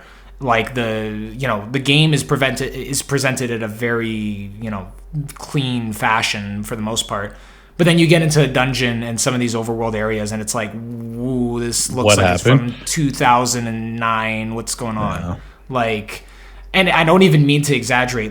The worst one is in those towers, those forbidden towers. If you look at the ground and you look at the moss or leaves on the ground, they're literally massive squares. They're how did this happen? This must have been an issue with the engine or maybe they just didn't have time to work on textures. I don't know. But certain things like that, cosmetic things in the dungeons, alongside the fact that they didn't really differentiate from each other that much. Once you get past once you see a lot of the dungeon structures, I'm talking about the side dungeons more so than the main dungeons. But even the main dungeons, I don't feel they're so different enough to where it's a really compelling gameplay experience, with the exception of Virga Island's dungeon, but that's not even that's literally an Etrian Odyssey dungeon. Like they literally, the reason why that's the case is because it's from a different game. Like it's literally from Etrian Odyssey. So, and it was a great dungeon then, and it's a great dungeon now. But it kind of reiterates this point that we're going on. It's like back to framework. Even the best part of like the dungeon part, like, and I think most people would agree that it's at least up there, Virga Island's dungeon. Because it's just like it's multi-layered. You're going through 2 different parts. You get to the reveal of the lost city Shinjuku at the bottom. There's the thing going on with Yufa and her village and sacrifice. Like so much is happening, and I feel like that's like an instance of the game where if that was captured throughout the entire experience, then this whole thing about like leaning on previous Atlus isms is acceptable, but I don't think it consistently kind of delivered that. Yeah, no, I agree, and I think the only area where I'm going to disagree a bit on with the dungeons, and I guess I'm going to be the weirdo that defends Metaphor's dungeons because it seems like it's not a popular take. That's even the people who love this game to death will say like, oh, like the dungeons, it's okay. Yeah, I think that. So I have a weird relationship with the dungeon. I can't speak. I have a weird relationship with the dungeons, and So here's my take with them. I agree with you in terms of like, presentation, graphics. It does like it literally looks a generation behind because the game was made 10 years ago. And the reality of it is, we don't get a ton of dungeons anymore from Atlus, right? I mean, the last time we got dungeons was SMT5 Vengeance, and I was excited to play SMT5 Vengeance's dungeons. And, then I got in those dungeons and then I was like, oh, we're done already? And Shikad, you get to run away from some mobs and like go upside down. Now, conversely, when it comes to Metaphor, I thought the first dungeon was actually was pretty interesting with all the little gimmicks and stuff that you can do. It also didn't yank you out of the dungeon a whole lot, like Which dungeon are you talking about? Grand Trad or like the first dungeon, like in the mines? Oh God, no, Grand Trad. Grand Trad. Okay. Dude, I was gonna say those mines. Yeah, no. Yeah. We can roast those mines together. But yeah, like the Grand Trad Cathedral, I thought was cool. When you hit Matera and you were underneath the castle, I thought it was cool how how you had to avoid the baby. Like crank the doors. You had to avoid the baby. There was a lot of world building with the guy that sends you to your death in the beginning with Stroll when you join the military, and then you already covered Virga Island, and then after Virga Island, there's the chapel, or not chapel. There's the place where you after that. What's it called? The orchestra play? No, you know what I'm talking about. Like no, I know what you're talking. Well, there's that interesting like tidbit where you're like infiltrating the orchestra. Like that part was cool, but that's not even like the main dude. When you're on the roof, that roof is. Oh, that part was so good. I don't care what anybody says. That was my background for like a week. That rooftop is pretty. With the beautiful blue it went sky. hard for no. Oh yeah, for sure. Yeah, like that was cool. It was short, albeit, but also that wasn't really a dungeon. And then when you get to the side quest dungeons, I said just turn them all into Tartarus. I know that people probably don't want to hear that. No, I would agree with that. Just because if you're going to do any dynamism or having like any type of like evolving gameplay would really, really help, and can almost feel like a roguelike, right? Like if there was stuff to pick up, if locations were randomized, if enemies are randomized and dropped random loot, you'd have a reason outside of just I need to level up these archetypes to this is actually like kind of cool to explore, right? Like I'm finding weapons, I'm finding equipment. So honestly, the reason why I like them is just the fact, and this is about to sound bad, but these dungeons don't compare to Strange Journey, Nocturne, the original Soul Hackers. Not in terms of how engaging they are, Right, not in terms of how engaging they are, but if we're looking at dungeons from the sense of the last couple of dungeons we've had are Soul Hackers 2 to SMT5. I don't know, maybe I have Stockholm Syndrome, but no, you're right about that. It is better than SMT5's dungeons. I will not defend it. It's better than Vengeance's dungeons. It's better than Soul Hackers 2 dungeons. I think we can all agree on that, and that's one of the reasons why I'm happy. Is it great in the grand scheme of things? No. I can agree with that. But yeah, like that's my stance.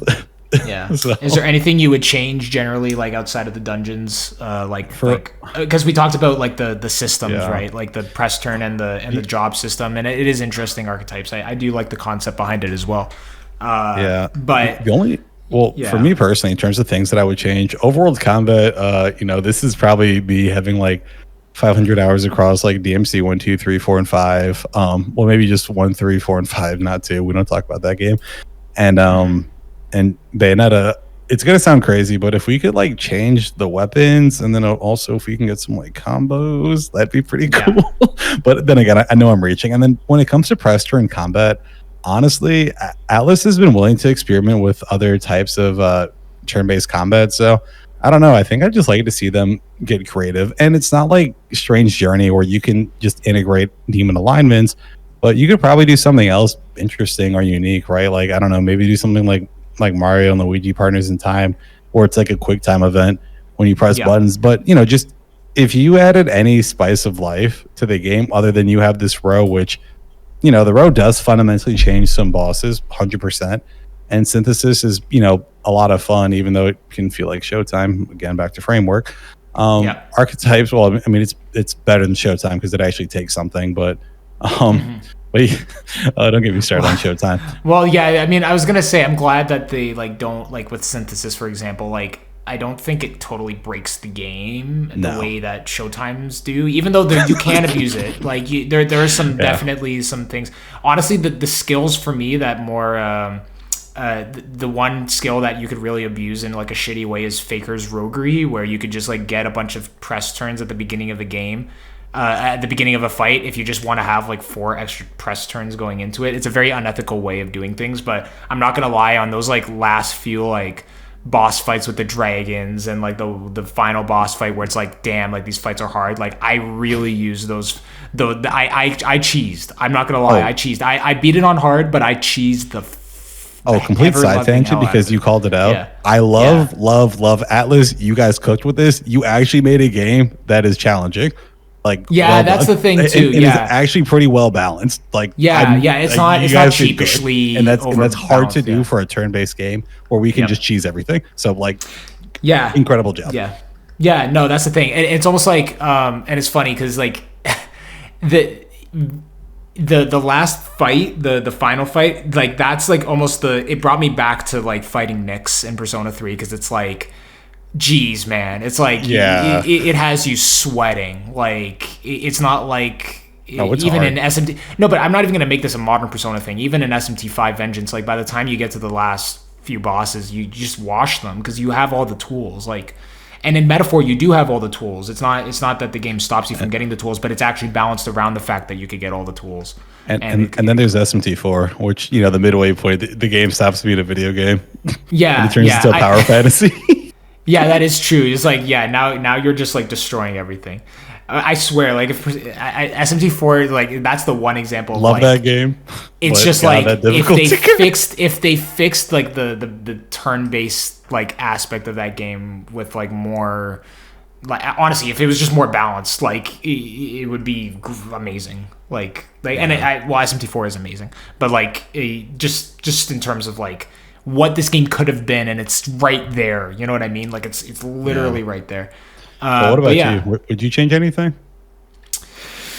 From like gameplay or just pretty much everything we've already talked about? Again, like it's kind of like again, it kind of just goes back to that thing, and I'm not gonna like beat a dead horse with it, where it's just like like from what they were trying to accomplish of this being like the love letter to Atlus, I don't think that I could really give any constructive like this was bad, like this. Maybe the one thing is like maybe some way that encourages people to want to get all of the archetypes for all of the different people, where like you need to even if you've mastered an archetype for someone else, you need to like build it up. Like you don't know in advance. Sorry, this is like very awkward way of explaining it. You don't know in advance these later archetypes. Say for Hulkenberg, you're trying to get the later stages of the Knight heritage, and you can't really see, since you haven't unlocked them yet, what archetypes you'll need to get that. You can't see Dark Knight. And then you have Heisme, who's a master in that, but then he has like the same problem vice versa. So it's like that's probably the one part of like the gameplay that maybe find a way that makes that a bit more accessible for people, because it is important to have diverse archetypes for those final bosses. Like you kind of need like the I don't think I would have beaten that boss if I didn't have the royal versions of the people I was using. I didn't get all of them, but everyone who is starting in that fight had their royal archetypes, whatever they're called. So yeah. Yeah, no, I'm right there with you. Honestly, I had a ton of fun with archetypes when it came to skill inheritance because you just kind of break the game in half, and that's kind of, that's the fun of that's the fun of job systems. Yeah, archetypes is the kind of change that I'm talking about, where it's like you don't need to deviate from the formula. It's like it's still like they're similar to personas. They're based off of Jungian psychology, and it's very well grounded and well thought out in that respect. And it's a not completely, but very different impact in terms of like just how you go about building it. Like where Persona, it's more like traditional monster collecting, and in here it's more of a job system. If they could find a way to kind of keep making different iterations of and new spins on things that they're used to, because I don't think that the era of like Atlus from the early 2000s is coming back. Like they're not going to make Trauma Team again, like as much as I hate that. Like they're very much like going to still have this kind of identity in all their games, which is fine, but like do it in this way where it's like I could see it in Metaphor. I could see that they want there's aspects of that, but it's not from like a core like game design like thing, whereas like you should have this approach to everything you do, not just like a few things, like just kind of make a remix of what you do, but like in a holistic sense, like not just like, oh, it's like the calendar system and it's pretty much the exact same aside from it being like in a shorter span of time, even though it's functionally the exact same thing. Like no, like mix it up. Like we're tired of the same thing every single time. But yeah. Let's get into like the main like thing and like home stretch part of this and kind of why we wanted to talk about it, which is the story. It's funny because like and again, like I've said this again a lot of times, the structure, the themes, and like the outline for what is going to happen in this story and the important moments, the characters, things of that nature, the writing in this game, like it gets the important stuff right, but again, like, and these are common criticisms of Persona games as well, pacing is a problem in this game. One-sidedness, where like a certain part of the game is very well done, where like not that these other sections of the game are straight up bad, it's just like boring in comparison. And again, it's kind of like a roller coaster. Like for me, we'll start from the beginning. The intro of the game, and we kind of covered this in the demo, for me, didn't really get super interesting until the kind of debate, like when Grius went to assassinate Luis, and then the debate between Forden and Luis, and then the King's Magic shows up, and like all these different world building elements are introduced. Until those world building elements are kind of implemented, like this game doesn't really have like a hook in the sense that like some Atlus games don't do this well, but some do, where it's like, from the get-go, like the first like 2 hours of the game, you're like, okay, this is like, I kind of, you don't need to get it, but you just I'm interested enough to keep playing. Yeah, and like I knew I was going to be interested enough to keep playing because I've been waiting for this game for like 8 years. I guess that's kind of the part where like people get mixed up in their like feelings about it, because it's like, yeah, like I know that I'm going to be fine playing, like I'm gonna have a fun time playing this because like this is an Atlus game and I love Atlus, and like I'm gonna like, I find even the stuff that they reuse from Persona I find interesting because I like those games, but like I need to separate myself and my like biases with like what's actually happening with objective reality.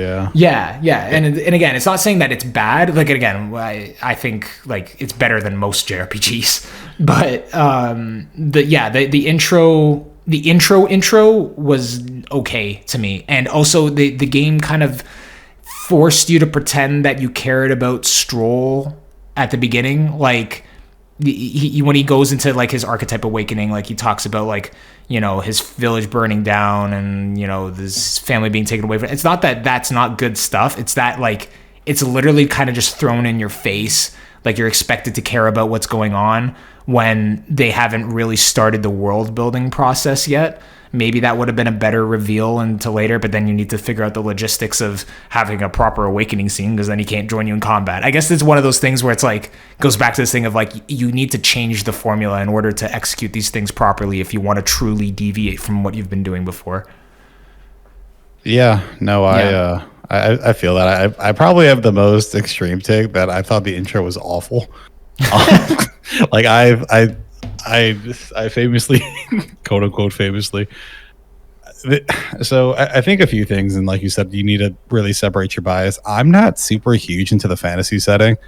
Yeah. Like dungeons, dragons, elves, gnomes, whatever. It's just not my cup of tea. I much prefer the modern sci-fi contemporary setting, especially sci-fi. Like, my God, do I love you, sci-fi. But but when it comes to fantasy, I don't know. I had a hard time really getting hooked into the world and why all these events mattered, right? It's like when you booted up the game for the first time, you see that cutscene of Louis slaying the king, but well, my fault. Discrimination. Lewis slays the king, and then you call for an election. Then the game starts. Which then you have Hulkenberg and you and everybody else in the back of the carriage. You get jumped by Lewis's zealots, and this, that, and the third. So, the thing about it though is that I just, I don't know. Maybe this is just a character problem for me, but when you see just this horrible world. My gut feeling isn't, man, you know what time it is? It's time for a change. I was just never really invested in any of the characters outside of like Maria Grease. Like, Stroll's a great character, and I cared about him, but Lewis never really had that crazy just I'm the big bad antagonist. I'm a threat. It's like, okay, you clearly killed the king, but while this is a compelling thing, I don't know anything about the king. Like, if everybody in this world's racist, how do I know you're not racist? Like, how do I know that you're not the progenitor of this culture? And if you're the king and if you've influenced all of this, then why should I care so much about you? So, anyways, I pretty much just forced myself into playing the game until I got to Brylehaven, where I'd argue things really start to pick up and things get interesting until they slow down, until they pick back up when you get to Verg Island. But like, I don't know. I just had a hard time getting into the world and getting into the characters and all that other stuff. But I will say that as the game progressed, I feel like from the second half to maybe like the 40% mark, the game really grabbed me and it didn't let go at all until maybe, you get that last, month of, hey man, get ready for the final battle. And it's like, figure it out. And everything you didn't do yet. Finish your follower links. Yeah. And the other thing too, and I guess we'll kind of touch on writing here a little bit, but in my video, I talked about how Atlus's writing feels very bloated. And if you're somebody like me who your first Atlus game was Persona 5, then you went back to play the rest of the catalog, and now your relationship with the game has kind of changed. Seeing how tight Persona 3's writing is compared to this game is just, it's night and day how much that's changed. And I'm not going to coin this term, but something I've said is that a lot of JRPGs suffer from something that I call JRPG-itis, where it's like the most basic thing can happen, and then everybody in the cast feels the need to tell you that it happened over and over and over. It's almost like it doesn't respect your intelligence. Like, right. It's almost like it's calling you. It's like, oh, you didn't know that this happened. Oh, you didn't know that this happened. Oh, you didn't know that this happened. It's funny because it's like people always shit on it, and I actually don't think it's as bad as people say. But the one game franchise that does this the worst, and it's not a JRPG, it's a visual novel, but it has the same kind of issue that people talk about here, is Danganronpa. I was about to say it's going to be Danganronpa. It's literally like it's almost comical to the point where it's like you think that they're just like, it's a bit where it's like they're flashing back like 5 to 7 times on the same exact line, like the 16th student in the school, blah blah blah blah blah. Like they literally say that line like 15 to 20 times. Sorry if that was like a off kilter Danganronpa spoiler. No, it's cool.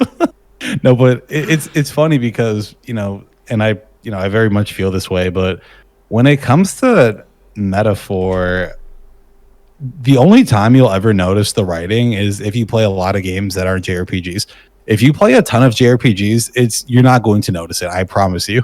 But if you play like other games like me, like I am a huge fan of Remedy's games. I like Control, Alan Wake. Some other Western games handle this a little bit better. So I can take like, I don't know, maybe The Outer Worlds. or maybe like some Fallout games. The way it's written, and I don't know if this is like a localization thing, because I was about to say it's such a I don't know hard if thing to decipher. Yeah, like it's hard to talk about because I don't know if it's a localization thing. Maybe I just need to play Metaphor in Japanese, and then like I'll report back to see if the writing's any better. Yeah. Because like, in Japanese, when Japanese speakers speak, sometimes you have words that, there's not a ton of words in Japanese. So sometimes, you might say something and then it's like, what is this? So then you have to provide some context. But, whenever I'm speaking with my Japanese friends, I'm never just this. It's, okay, I got it the first time. So like, that's the problem. And while it sounds like I'm complaining about this, when you have this bloated dialogue and some scenes that just don't need to be there throughout an 80-hour game, it makes you question how much fluff could have been reduced. And honestly, if the game was maybe 60 or 70 hours and it would have had the same staying power, then your game kind of has a pacing and a bloated writing issue. And I found that the opening really struggled with that. So that's the thing, because like there might actually be a difference between, like, they're obviously related, but bloating writing and pacing, like they're slightly different distinctions. Because like I would agree that Persona 3 does not have bloated writing, but it is paced not very well. There's a lot of dead space in the game. But I guess the difference is once you actually get to the writing portions of the game, and this exists in all versions of the calendar system. The reason why I kind of bring up Persona 5 is that like I think Persona 5 has the best balance of like mixing in like not being completely dead time with like somewhat relevant things that are happening, so that you don't notice it as much. But with Persona 3, I just feel like there's not a lot of redundancy of what's being said. Like the task that you have to like defeat all the 12 shadows and stuff like that. Like everyone knows that's what the task is, but they don't, even though it's the goal of what's happening, it's not constantly brought up in the dialogue. And I think that's probably the issue with Metaphor, that it's like, we know this is like we're going to slay Luis. We know like we know, because what else are we doing? No, it's like going back to the Persona 4 analogy. It'd be like if every time you went into the dark hour, it's like, oh man, back to the 25th hour, we gotta stop Tarling. Or oh man, that's Strega, they're bad. Oh my god, that's Strega, they're still bad. And then out of nowhere. And then Ken, oh my god, is that Strike? I heard that they're bad. Are they really bad, Mitsuru? I don't know, Yukari. Maybe they are bad. Where it's like in Persona 3, they're literally just like they're bad. You got it bad. Good. So. But with the writing, and again, like this game has really, really good moments. I do want to kind of like talk about, because it's almost like we're like, because we both agree this is a good game, and it's too redundant, but there are some like really awesome moments. And I think Altabury Heights is like there's, I forget exactly the peak of the game. I think it is the peak of the game. It's September 9th, specifically like a few days stretch of September 9th to September 12th. Like that's like really like amazing, honestly. Like it's when you're going from Virga Island to Altabury, you get there. And then there's a lot of setup, like Luis is talking to Zorba, but you don't know that he's talking to Zorba. You know that it's going to go wrong, but you don't know how it's going to go wrong when you try to assassinate him. You just got Yufa on the team, so there's that dynamic, and she's the one who's kind of like making this possible for you. And don't forget too that Yufa just like she met Luis for the first time, and then she's like, "This man is terrible." Like, oh my god, what am I doing? That he was going to burn down her family. Exactly. Like, there's so much interesting stuff going on. And then it all boils over in and again, like that's one of those like kind of like, they didn't really get into the details on how Zorba resurrected Luis. It's one of those things where like the moment's so cool that it's like, I'll kind of give you a pass for that. Like he's just like, the heart was intact and he's safe, and I'm like, he had some flesh and I brought it back. Okay. And then Luis kind of implies that it would have taken him like 2 hours to go back to like to how he was before, and I'm like, I mean like you could always suspend belief for these games, right? Because it's like none of this stuff's happening. Listen, the box says fantasy, so I'm rolling with it. But like at the same time, it's like it is a cheap kind of like he's like this thing. But I think that might have been a bit better if there was a little bit more like of space in between the death and the realization. Like, is he actually dead? Because the whole time I'm like, he's not dead. Like he's not dead. Like literally the entire time. Because one, he says, oh, the best laid plans will go awry. That's what he says the day before. So he knows, we know as the audience that it's going to go wrong in some respect. And yeah, like you do kill him twice. Like you have this big thing about you're on the chandelier and you're throwing the spear at him, and like he doesn't. You think maybe you killed him, but he comes out and pulls it out of his shoulder. Like that was cool, and that's fine. But then you make like the big like thing of like, okay, you killed him, and then yeah, he comes back to life. But then after that, it kind of everything boils over with Forden. Doubt starts to appear. Are we doing the right thing? Is this actually the right person? And then Heisman in a great moment, it's like, did we do the right thing? Like, actually, is this correct? Yeah, and then there's like this awkwardness of like, okay, we just killed Luis. Like, do we go in front of everybody and say something? Like, I was literally like, what is gonna happen here? And yeah, like it very much like played with the players' expectations and made something really nice out of it. And then it boils over with Basilio and Fidelio. Fidelio, I got you. And yeah, I know. I don't know why he keeps on escaping me, because I did think he's like a very good character. He's one of the better like non-playable Atlus characters. No, for sure. He has very, speaking of strong writing, great writing. Yeah. The brothers in general, honestly, because then Basilio up until that point is kind of just like in Fidelio's shadow in a sense, but like kind of talking to the moral side of him, and then he kind of embodies that aspect of himself while not being like, he did adopt some properties of Fidelio of just being more strong-willed and actually doing what the game tells you to do in the end, of like staying true to your ideals. And like if you feel about something a certain way, like Basilio kept on bringing up for like weeks before that, like, are we doing the right thing to Fidelio? Like, I really like this group of people, should we really be doing this? Like, yeah, are we on the right side of history? Kind of gets to that self-actualization. And again, this is still a game that, it's not exactly like Persona, but Archetypes is like, it's a Jungian concept of, you need to keep building yourself up. Like, you're not going to find salvation in places outside of yourself. You need to build that internally. And part of that is just doing what you feel is right in your life without the influence of things that might sway you away from that. And that is very much present in his character. So yeah, that for me, if I had to pick like a highlight, was pretty good. I think the ending area, like the final stretch, again, it's one of those gameplay isms where it's like the writing itself of the final stretch wasn't bad, and like the Rella's thing was done a bit awkwardly. I didn't mind it as much as some people did. I thought it was a bit awkwardly timed, but I thought it was okay. Like, it was kind of just like, okay, that happened.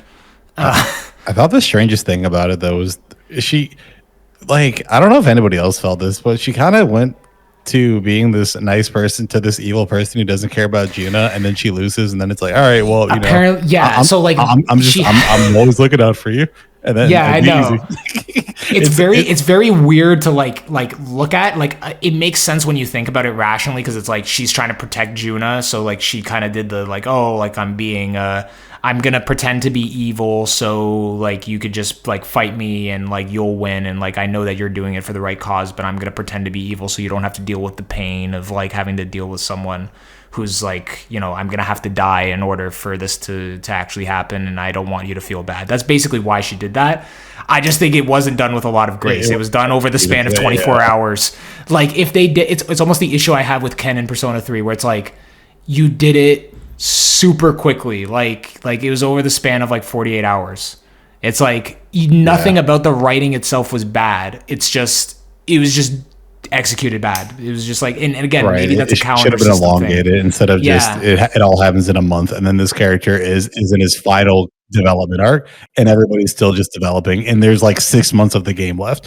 Like, and then like building up to that moment with Rella. You talk about the Magic Academy, and you show up to the Magic Academy, and it's like, oh, we're going to a Magic Academy, and then it's just like it's like a model of a Magic Academy. There. And then you just go to the front lawn, and it's like, oh, okay, like, yeah. And do you know why I was so excited about it? Because to me, like, understanding what like Magla is and archetypes and stuff, and Igniters, all that, yeah, no, but even what it means to like Megami Tensei, and like maybe there's like more information like akin to the stuff you see in academia, where it's like, oh, like the soul hacker and like what are the specific like heroes of old they're talking about? Like, could they bring up like Nemissa or something? That would be really cool. Like just something like that. And even though that wouldn't be logistic, like just in terms of like how that like story plays out, whatever. Wouldn't hurt. Yeah. But like even just explaining like sanctism and other just elements of the world more. I think that was a big missed opportunity not doing the Magic Academy, but who knows? Maybe that's Metaphor DLC or re-release or Metaphor 2, whatever. But and if it makes you feel any better, we got plenty of Lord of the Elves Sanctum. Yes, yeah, that is true. Just a dump of oh, you didn't know? yeah, that was also another like interesting part because like I was kind of emotionally confused because I really liked what they were doing thematically, like at that point, but it was just again it was like kind of the way that it was executed. Luis is essentially a chaos rep, but in this time done like in a much more realistic sense. Like again, I think we should talk about like Marquis and stuff like that, where it's these characters these villains that do a very good job of like putting their influence on people and why something like Marquis works as opposed to something like Adachi, which I don't think is bad, but has a lot more nuance to it, is that like it's a very relatable human thing what Luis goes through. It's kind of just it really is like a realistic portrayal of how someone could fall into the grips of fascism, and that is what it is. So yeah, I don't think we should spend too much time on it, but yeah, I think definitely like the most important part of a story like this, especially a politically motivated story, is to have a villain where you need a great villain. You could staunchly disagree with them. Yeah, you could staunchly disagree with them, but you can't really say, "Oh, I don't understand how he came to be like this. This is irrational," because it's not irrational. It's actually very like laid out what his reasons are. Yeah, no, I wholeheartedly agree. And yeah, and the other part too, and not to go like too far down this tangent, but I do think that Lewis is like one of their best written characters, just for how much he mirrors you and the entire cast, and just shows how two different ways of living your life can really dictate the type of person you'll turn into and how hell-bent on a journey you'll be, regardless of how morally virtuous or bad that would be. So yeah, good for character. Sure. You want to touch on should we cover the themes really quickly, or? Yeah, just to guess. I mean, we kind of like broadly talked about it, but just kind of wrapping it into like a bow. Like, I do think that the way that this game kind of integrates the idea of like kind of information and how knowledge from an individual and collective standpoint, how that affects the reality of the world we live in is very relevant to what's happening right now. And again, like honestly, the human condition in general, this has been going on for a very long time. This is not a new problem. This is not a new problem where like, institutions, and again, like this game isn't saying that your church is like spreading you lies or whatever. It's more like if you're the type of person who lives your life wholly like, at the whims of an authority, whether that be a church or a person you follow like Luis, like a leader, political leader.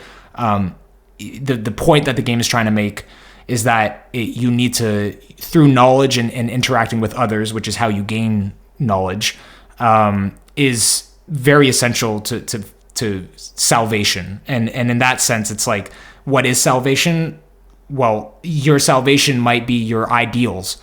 And that's kind of like what the game kind of wants you to take away from it. That if you have these kind of vices that you kind of avert your eyes from, and certain things that you don't challenge about your beliefs about the world and the reality you live in, whether that be like the people you associate with or your existential reason for living, like you need to let go of the kind of institutional ideas that you might have grown up with.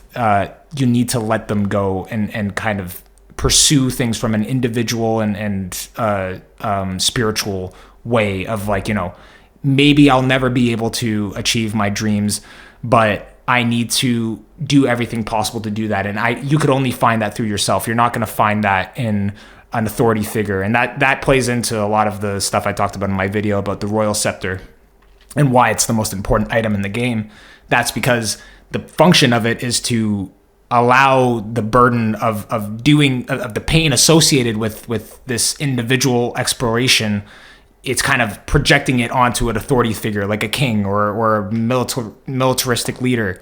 You need to kind of find that in yourself and harness that. So I think that's a very relevant thing, and I think that it's something that specifically young people right now today kind of really struggle with, where like, you know, you're always there's a million different ideas of what you can pursue in life. Like now, especially in the age of the internet, like there's all these like authority figures of like telling you how to be a proper man, or how to you know, like how you should go about like your politics and stuff like that. How you should go about your life, who you should talk to, you should hang out with, just how to live your life. And you know, like that's cool food for thought, but you know, who are you? What do you resonate with?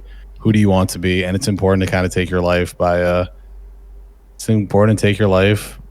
horns and just truck towards what you want to be. Yeah, for sure.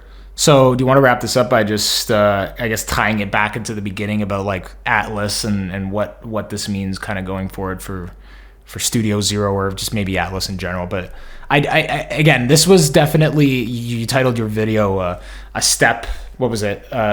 A step in place. A step in place. And it's like, it's funny because it's like it's a step in the right direction, but it's not necessarily a forward step. It's almost like they pivoted their body in the right direction, but they didn't actually take the step, I guess is like how I would phrase it.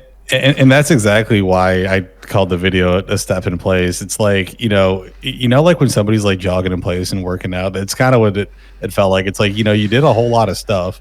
You know, but what did you really do? Yeah. But like, what did we really accomplish? Like, if you wanted to accomplish more, you know, maybe some burpees, maybe some jumping jacks, or like maybe some weights, maybe. But, yeah, you do some weights, some like jump squats. You know, then you know you'll really get something going. But yeah, that's the thing with metaphor. Like, it's about to sound kind of negative, and I don't want it to be, but I don't even. You know what? Screw it. It's not even like a great first step. It's almost like half of a first step. I don't know if you like agree with that, because I don't know. It's just hanging on to, you know, the. It's funny because two different things are happening at the same time. They're making a new IP from a marketing standpoint. It actually like the game being super reminiscent of Persona or SMT, I don't think really matters too much from like a marketing perspective. Obviously the game needs to be good regardless. Like I'm not saying that like, you know, and there's risks associated with developing new gameplay concepts, but yeah. And to add what you're saying, like everything that we're saying is from people that have played far too many Atlus games. Like if you're going into metaphor blind, then probably the 90, I still probably. This is going to be a 10 out of 10 experience. Yeah. You will not forget it. You're going to tell your friends about it. Yeah. You're going to tell your grandkids about it. Like it's kind of like, and again, maybe it's because I can't help, because I'm such a big fan of the company, I can't help but associate these things. And I'm sure like a lot of people kind of had this, like, you know, I've been in the fandom a lot shorter time than some people have. Like some people legitimately thought that like Persona killed SMT. I kind of never subscribed to that, but like maybe if I was in the fandom for 5 more years, like since like, you know, if I was a fan from 2012 versus from 2018, I would have a completely different outlook on that. But yeah, I do think that it's a completely fair criticism of Atlus to be like, hey, like the stuff you do is really good, like it is, but like and maybe it's almost like some people, and maybe I do this too much because like Atlus has such a rich history of doing exactly that it's almost like they're like, Atlus, please save us from like the rest of the gaming landscape, which is this is a problem that happens with other companies. This is not an Atlus problem specifically. Like redundancy in video games is something that happens in a lot of video games. I mean, look at, I don't want to say this, but like a lot, and again, I haven't played it, but a lot of people's criticisms of Tears of the Kingdom, Legend of Zelda, is like very similar, I feel, to like the kind of conversation we're having now, where it's like, yeah, like it is better than Breath of the Wild. Like it's like it added all this stuff. It was so like cool, but like the actual like basis of what's like going on, it's still building on something that's already very well established and people are very used to. And people had that problem with, you know, Tears of the Kingdom, and that was the second installment in the series. Now we're, you know, Metaphor, if you're including the calendar system games, this is the fourth time that an 80-hour game is doing this. So yeah, it's totally reasonable for that opinion. And to add what you're saying too, it's like you can really refine that foundation as much as possible, but you can't refine the refined. Like eventually you're going to have the perfect formula, which I'd argue that in terms of, you know, if we remove some like loaded writing, if we remove showtime and some mechanics, Persona 5 is probably the most refined system that we've had of like a modern Persona game. Yeah. And I think that's kind of hard to disagree with. But the question is, what do we do now? Yeah. And the thing is, when you've played a bunch of Atlus games, and when you've been gaming for as long as we've been, not saying that like we're older or anything like that. Well, I mean, I feel old sometimes, but yeah. But what I'm trying to get at here is that, you know, gaming is very mature now. Gaming has been around for like 40, 50 years at this point. Mm-hmm. And it's similar to the car industry, similar to the phone industry, similar to technology.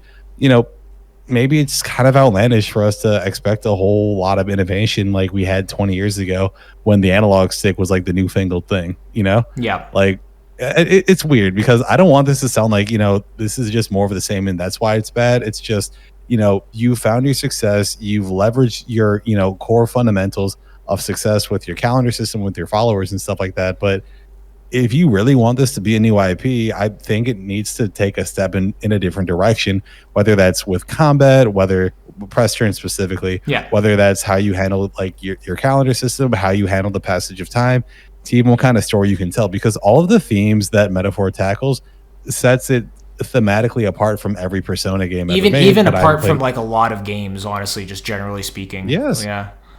Yeah. So that's really all that I have in the tank for like Metaphor 2. Just you guys did a solid job with this game. I just, you know, let's try to think about how to add more of an identity to it that separates it from the rest and it's of funny because IPs. it's not even like the idealism. The ideal outcome of this would be Atlus kind of internalizing that idea to everything they do, not just like, you know, with whatever Studio Zero is going to make next, like whatever it is, whatever SMT announcement's going to come this year, like this Raido Kusunoa stuff, like if it's not a direct remaster and they're doing a remake, like that's kind of different. But like, you know, whatever the next SMT project is or whatever Persona 6 is going to be, like I would hope that, and especially for Persona 6, that it's very important that they just try to, the people who are actually responsible for creating those games, they need to almost like listen to what Metaphor is telling them of like, you need to dig deep individually. Stop relying on like the comfortable idea. What you did in 2006. Yeah, it's fun. No, but it's funny because it's like the comfortable idea of like, you know, following Hoshino's game formula that's tried and true. Like, it's almost like Metaphor, the themes of Metaphor would tell them, no, don't do that. You need to pursue things individually and do what, you know what? If you think that the calendar system is stupid, get rid of the calendar system. If you truly think that, like, stopping you from like trying new things. Yeah. Hey man, listen, get rid of it. But here's the other like horrifying reality that you probably realize: if Persona 6 is announced this year or next year, like, or in the next 3 to 4 years, that game is like 80% of the way done. Yeah. It's almost like we're giving, you know, constructive criticism out in like for a game that's already done. It's essentially but it's even past the fourth quarter. It's like 2 days after the game's over because it's like how are you going to go back and fix any like structural thing that we're talking about? The game is almost done. Yeah, so. And it's funny thing, we know literally nothing at all. We like even the leaks, quote unquote, that have come out about it that may or may not be true.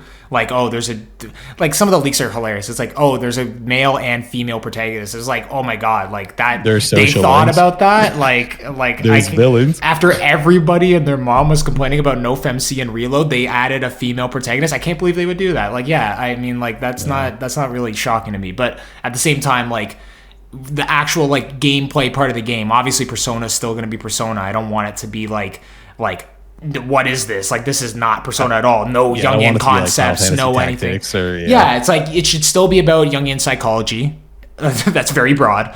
It could still use the Megami Tensei demons that are in every single Persona game. No one's saying to get rid of literally all the stuff that you kind of have a plan for, of like, utilizing these models. Don't get rid of your identity, but maybe think about having an older cast. People have played your game since 2006. We're all aging with families. with your thing. I mean, even me, like, even me as a wee baby, like modern, so 2018, I was like 16 years old when I played Persona 3. It's like that, like even that group of people are like, we're in our early to mid 20s, and it's like, exactly, we're not that we don't. I mean, like, I still watch some shonen stuff, but even shonen has kind of a lot of those specific shows have aged up with their audience, at least the successful ones.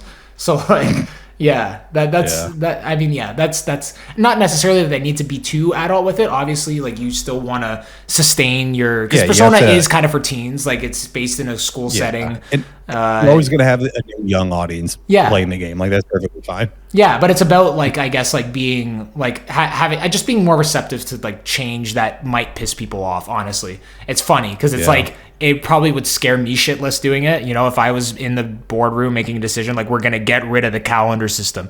I know a lot of people would be like, "Oh yeah, they're finally getting rid of the calendar system," but a lot of people would also be like, "Oh my god, I'm not buying this game." Yeah. So and one last thing I'll say before we wrap up this video, which thank you so much for having me on the channel. Of course. And hopefully everybody comes to check out the channel. I don't only make Megaten content, but the only thing that I wanted to say is that, and I don't know if you feel this way personally, but at the end of the day, I personally am having more fun with a game that I would honestly, and this is gonna sound crazy, I'm having more fun with a game like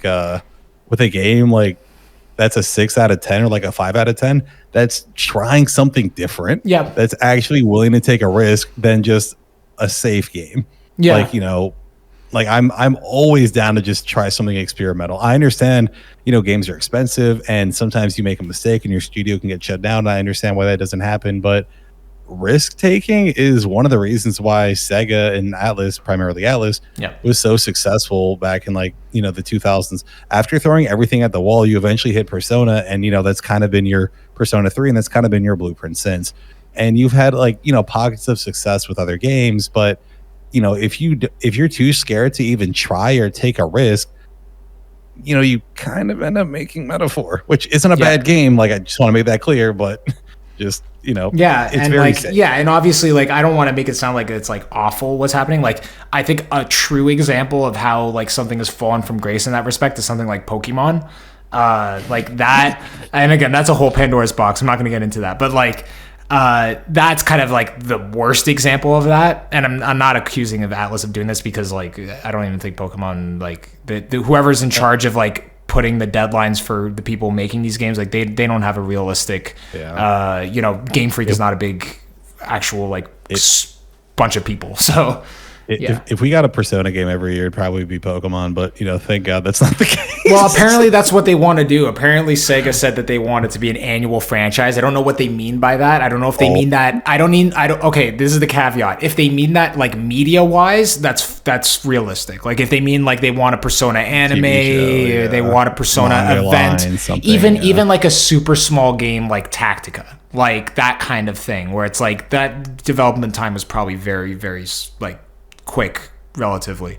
If that's what they're talking about, sure. But if you're talking about like doing what Yakuza does with their franchise, I don't know if that would work, because with Yakuza they kind of found that formula. And even then, like, I'm gonna get flack for this because like I love Yakuza, like just putting it plainly, but like they do kind of have, and it allows them to make as many games as they do to kind of follow this formula and reuse assets. But what Yakuza does, I guess they have a bit more balls when it comes to like things that people might not like. Like when Yakuza introduced turn-based combat, for example, that was a massive thing. Like, I don't think it's in Atlus's prerogative over the last like 5 years to make a change of that magnitude with one of their franchises. So like, it's that kind of thinking, right? It's like, it's not that you have to get rid of things that make sense for you financially, like reusing assets or reusing some ideas or reusing like the demons for these SMT models. You just need to find ways to do that in a way that doesn't kind of spit out similar experiences. Like that, I think that's Yeah. maybe what I'm trying to get at. So yeah. And at the end of the day, I think it's important to say this is all easier said than done. There's a reason why we're making videos and not making games, because good lord, this is making hard. games is really difficult, and like, you know, you could give criticism, and the one thing I like about Atlus is that, at least from their perspective, and like I don't know about like, I don't know if there's like a Sega thing or that, but like I find that most Sega people, honestly, like whether it be RGG or Atlus, they're very receptive to criticism and feedback, and you know, I feel like it's almost like they get so much of it that they're almost like paralyzed in fear, right? Because like the fan base doesn't agree on what's right for their games at all, like not even a little bit. So and then now we start to open up Pandora's box about like game design, what works, what's feasible, because there's some comments that I've read, not just like on my videos but other videos, where somebody's like, dude, just rewrite the entire third quarter, and I'm like, dude, like you're gonna have to bring in like artists, you're gonna have to bring in like a scenario writer, you're gonna have to bring in a new programming team, you're gonna have to rewrite certain, like, do you know how much work that is to just add like, it's not like asking for a menu, it's you want new voice acting, new like I know, asking for a lot there, but no, anyways, long story short, play Metaphor, probably, like depending on what your situation is, probably play Metaphor. At least recognize that, like, you know, the game itself is good. We're not here like when we have negative things to say about it. Obviously, there are negative aspects of the game that just weren't done that well. But like for the most part, it's a very good game. And like I keep on going back to the important parts of the game, it does well, and I appreciate that. And thank you, Dogma, for coming on. We should do this again with. Honestly, like this has turned into like we'll be better next time. Yeah, I know this. I feel like I might have to like just do my own like custom intro off of this and just be like kind of giving background. I felt like the intro was just god awful. So I tried to power through it. Yeah. but then we got a groove of just like going into like a complete mess of whatever we were talking about. But I feel like as it went on, we kind of got to the point. I mean, if someone's sitting down and listening to this 2.5 hour recording, that, you know, they're probably not expecting the most structured thing. Hey, do me a favor. If you're here for 2.5 hours, just type 48 in the chat. Should I live premiere this? I guess I should, right? That's probably the best way. Yeah, it's probably the best way to make something like this. Yeah. So, but hey, man, thanks for having me on. Let's definitely do this again. Yeah. Blue More makes super cool content. Likewise, you're all here, so you all know that. Yeah. And I don't know about me. I'm a bum. Nah, dude. Go. I said this at the beginning. I'll try to include this in the intro too. Go sub to his channel. I mean, and I'm sure there's people from your channel who are going to come over here. So yeah, like this is very much a dual self-promotion thing. You should subscribe to me just as much as you should subscribe to Dogma. Honestly, most of the people watching this video probably aren't subscribed to either of us, including me, because because according to my analytics, 98% of my audience doesn't subscribe. Yeah, guys. Yeah. If you don't subscribe, I'm gonna have to keep eating soup every day. Yeah, exactly. But anyways, thanks for having me on, man. And, of course, I'll get out of here. Yeah, for sure. Let me just end this recording, and I hope you and everyone watching has a fantastic day, night, evening, whatever it is. And yeah, thanks for coming on. Yeah, man. See you.